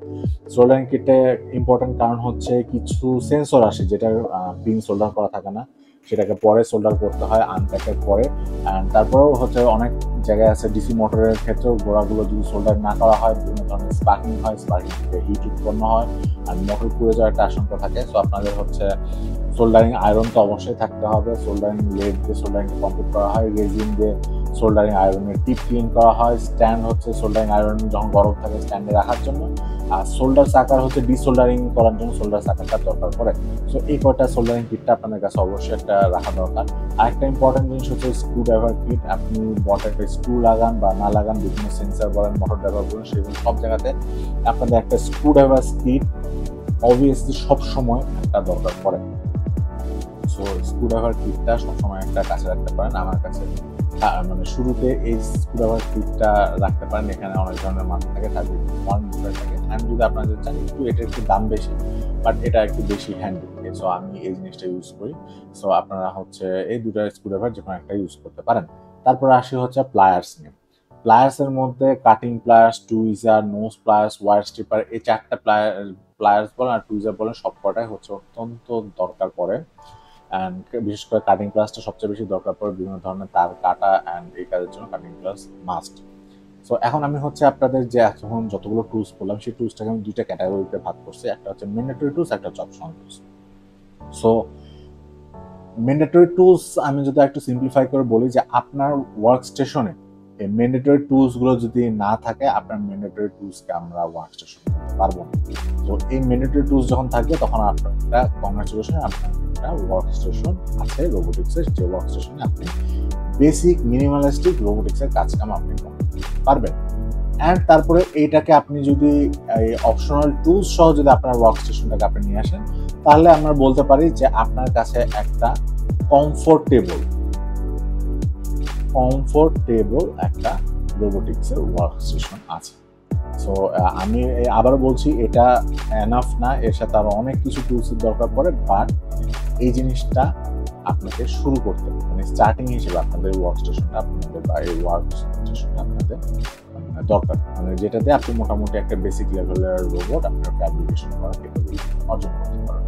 এরপর আসি আমরা হচ্ছে আমাদের আরেকটা ইম্পর্টেন্ট জিনিস, যে এইসব রোবোটিক্স বা ওয়ার্ক স্টেশনের জিনিসপত্র বা রোবোটিক্স কম্পোনেন্ট, সেন্সর, অ্যাকচুয়েটর আমরা কোথায় পাবো বাংলাদেশে? এখন বাংলাদেশের যে কোনো মার্কেটে গেলে তো, কাপড়ের মার্কেটে গেলে তো আমরা এই জিনিসগুলো চিনতে পারবো। সো এটার আমি আপনাদেরকে দুই ধরনের সোর্সে আমি আপনাদেরকে মেনশন করে দেবো। একটা হচ্ছে অনলাইন সোর্স। অনলাইন শপের মধ্যে আছে রোবোটিক্স বিডি, বিডিট্রনিক্স, দারাজ.com, BD Speedytech, TechShop BD, Zeron tech BD, radio gear BD, Labtex BD. এই সব কটা প্লেস থেকে আপনারা আপনাদের অনলাইনে বিভিন্ন ধরনের সেন্সর বলেন, অ্যাকচুয়েটর বলেন, টুলস বলেন, সবকিছু আপনারা এখান থেকে অনলাইনে পাবেন। জাস্ট আপনারা বিভিন্ন মাল্টিপল ওয়েবসাইট জাজ করে আপনারা দেখতে পাবেন যে যেখানে প্রাইস সবচেয়ে কমে পাচ্ছেন। বাট এইখানে একটা সমস্যা হচ্ছে, আপনারা জিনিসগুলো, প্রোডাক্টগুলো দেখে নিতে পারবেন না। অ্যান্ড আরেকটা, সো আমি সবসময় করি, যখন আমি বড় কোনো অর্ডার দিতে যাই, আমি সবসময় অফলাইনে যাওয়ার চিন্তা ভাবনা করি। এইসবের কিছু যেমন স্পিরিটেকের এদের অফলাইন আছে সম্ভবত মিরপুরে, রোবোটিক্স বিডির অফলাইন আছে উত্তরা, টেকশপেরটা সম্ভবত মতিঝিলে, এদের অফলাইন শো আছে। বাট অফলাইনে যখন আমি যাব তখন আমি প্রেফার করি এই যে 62 রেবেয়া ইলিয়াস মার্কেট, পাটাতলী, ইসলামপুর রোড। এখানে আপনারা যারা রোবোটিক্স অলরেডি কাজ করছেন, আপনারা অনেকেই এই মার্কেটটা চিনবেন। এই মার্কেটটাতে মেলাগুলো রোবোটিক শপের দোকান আছে এবং এরা হচ্ছে সবকিছু পাইকারি রেটে বিক্রি করে। এখানে আপনারা জিনিস ভালো পাবেন, প্লাস প্রাইস কম পাবেন। অ্যান্ড এদের কালেকশন অনেক কিছু থাকে, এখানে যেতে পারবেন। যেমন হচ্ছে এখানে আবার কিছু স্পেশালাইজড শপও আছে। যেমন আমরা যদি লিমন ইলেকট্রনিক্সের কথা বলি, এই লিমন ইলেকট্রনিক্সে মোস্টলি সব ধরনের স্ক্রু পাওয়া যায়। আমরা এখানে যাই শুধুমাত্র স্ক্রু কিনতে, বিভিন্ন ধরনের বিভিন্ন কাজের জন্য বিভিন্ন স্ক্রু পাওয়া যায়, সেটা আমরা এখান থেকে কিনি। এছাড়া স্বদেশ ইলেকট্রনিক্স আছে, মান্নান ইলেকট্রনিক্স আছে, নিউজ ইলেকট্রনিক্স, ইলেকট্রনিক্স, এগুলো সব হচ্ছে একই মার্কেটে আছে। এই ফ্লোরটাতে আপনি বিভিন্ন দোকান ঘুরে ঘুরে ঘুরে ঘুরে আপনার সেন্সর, বিভিন্ন টাইপের ক্যাটাগরি বা কোয়ালিটি সেন্সর আছে বা অ্যাকচুয়েটর আছে, আপনারা বিভিন্ন দোকান ঘুরে মোটর সেন্সর সবকিছু কিনতে পারবেন। রুবেল ইলেকট্রনিক্স আছে, এটাও ভালো, এটা সম্ভবত স্পিডিটেকের পাশে, বাট এদের হচ্ছে ফিজিক্যাল শপে এখানে একটাই শপ আছে, এটাও ভালো মোটামুটি। বাট আমি প্রেফার করবো আপনারা যদি ফিজিক্যালি অফলাইনে কিনতে চান, আপনারা এই কটা শপ ভিজিট করে আসতে পারেন। অ্যান্ড হচ্ছে এটাই হচ্ছে অফলাইন শপ, অনলাইন শপ, এগুলো নিয়ে কথা হলো। এবার আমরা র্যাপ আপ করে অলমোস্ট 2 ঘন্টার কাছাকাছি হয়ে গেছে। এখন কিছু আমি বিটার ট্রুথ বলবো যে রোবোটিক্স নিয়ে আপনাদের, যেটা আপনাদেরকে হেল্প করবে যে আপনাদের রোবোটিক্স সেক্টরে আসা উচিত কিনা। যেমন সবার ফার্স্ট আমি ডিসঅ্যাডভান্টেজ নিয়ে কথা বলি। সবার ফার্স্টে রোবোটিক্স অনেক খরচ ভাই, রোবোটিক্স নিয়ে কাজ করতে গেলে ফুটে হয়ে যাওয়ার মতো অবস্থা হয়ে যায় মাঝে মধ্যে। So so robotics is expensive. So robotics নিয়ে কাজ করতে গেলে আপনি বুঝতে পারছেন যে আপনাকে একটা ওয়ার্ক স্টেশন সেট আপ করতে হচ্ছে, তারপর কম্পোনেন্ট কিনতে হচ্ছে, জিনিসটা আপনারা বুঝতে পারছেন। সো এটা রোবোটিক্সে আমরা যারা কাজ করি হয় ফান্ডিং নিয়ে কাজ করি, নাহলে আমরা আমাদের প্যাশন কাজ করি। অ্যান্ড আরেকটা জিনিস হচ্ছে রোবোটিক্স নিয়ে শেখা, মানে রোবোটিক্স নিয়ে কাজ করতে গেলে অনেক কিছু শিখতে হয়। যেমন আমরা অলরেডি মেনশন করছি যে আপনাকে এখান থেকে প্রোগ্রামিং শিখতে হবে, আপনাকে মাইক্রো কন্ট্রোলার সম্পর্কে জানতে হবে, আপনাকে ওয়ারিং জানতে হবে, আপনাকে হচ্ছে পিসিবি ডিজাইনিং জানতে হবে, 3D ডিজাইনিং জানতে হবে, আর কত কি শিখতে হবে। অ্যান্ড এটা সব কিছু না, এর বাইরে আরো বহুত কিছু আছে।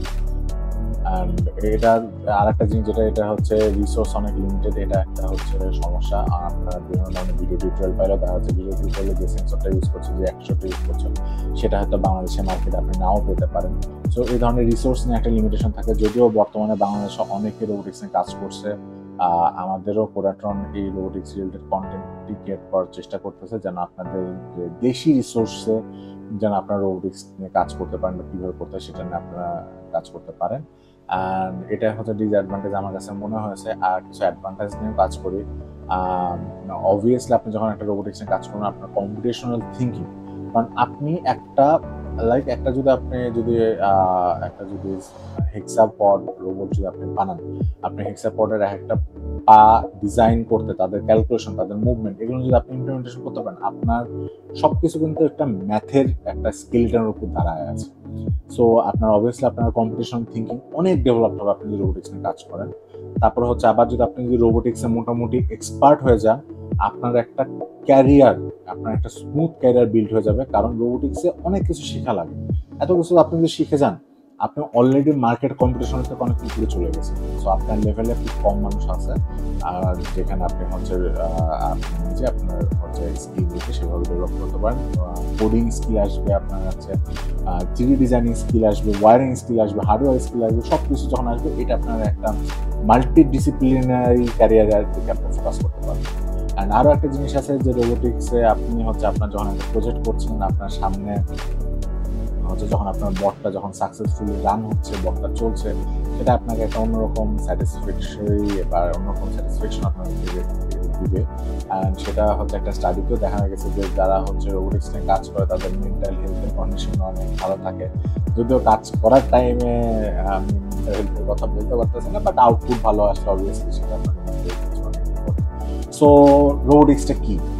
আজকে বেসিক্যালি আমরা যা যা কভার করলাম সেটা হচ্ছে এই আইসবার্গের এই ছোট্ট একটা টিপের মধ্যে আমি যা যা কভার করছি, এই জিনিসগুলো ডিটেলসে কভার করতে গেলেও আপনাদেরকে অনেক কিছু শিখতে হবে, অনেক কিছু পড়তে হবে। অ্যান্ড এর বাইরেও আরো অনেক কিছু আছে কভার করার মতো, যেমন রস আছে, লিনিয়ার অ্যালজেব্রা আছে, স্ট্যাটিস্টিক্স আছে, ইলেকট্রনিক্স আছে, control, kinematics, perception, statistics, SLAM, Python, localization, Linux, IoT, image processing, reinforcement learning etcetera. এর বাইরেও আরো অনেক কিছু আছে যে জিনিসটা আপনাদেরকে শেখা লাগবে, যেটা শিখতে শিখতে শিখতে শিখতে বছরের পর বছর পার হয়ে যাবে। সো এই জিনিসটা হচ্ছে মানে আমি আপনাদেরকে একটা জাস্ট রিয়েলিটি বললাম। আমি বলছি না যে রোবোটিক্স অনেক ইজি, বাট আপনাদের তারপর অনেকের প্যাশন আছে রোবোটিক্স নিয়ে কাজ করার। আপনাদের সবাইকে ওয়েলকাম। আপনাদের যদি কোনো হেল্প লাগে আমাদের কমেন্টে জানাবেন, আমার সাথে পার্সোনালি যোগাযোগ করতে পারেন। পার্সোনালি যেভাবে হোক আমরা করতে পারবো। আমাদের কমিউনিটি আছে, কমিউনিটিতেও আমরা চেষ্টা করছি বাংলাদেশ থেকে যেন এআই অ্যান্ড রোবোটিক্স একটা স্ট্রং কমিউনিটি বিল্ড হয়, আমরা যেন একটা স্ট্রং একটা নিজেদের একটা স্বাবলম্বী হতে পারে রোবোটিক্সে। এই জন্য আমরা হচ্ছে কোয়ার্টারও আমাদের কাজ করে যাচ্ছে। আজকের মতো এইটুকুই।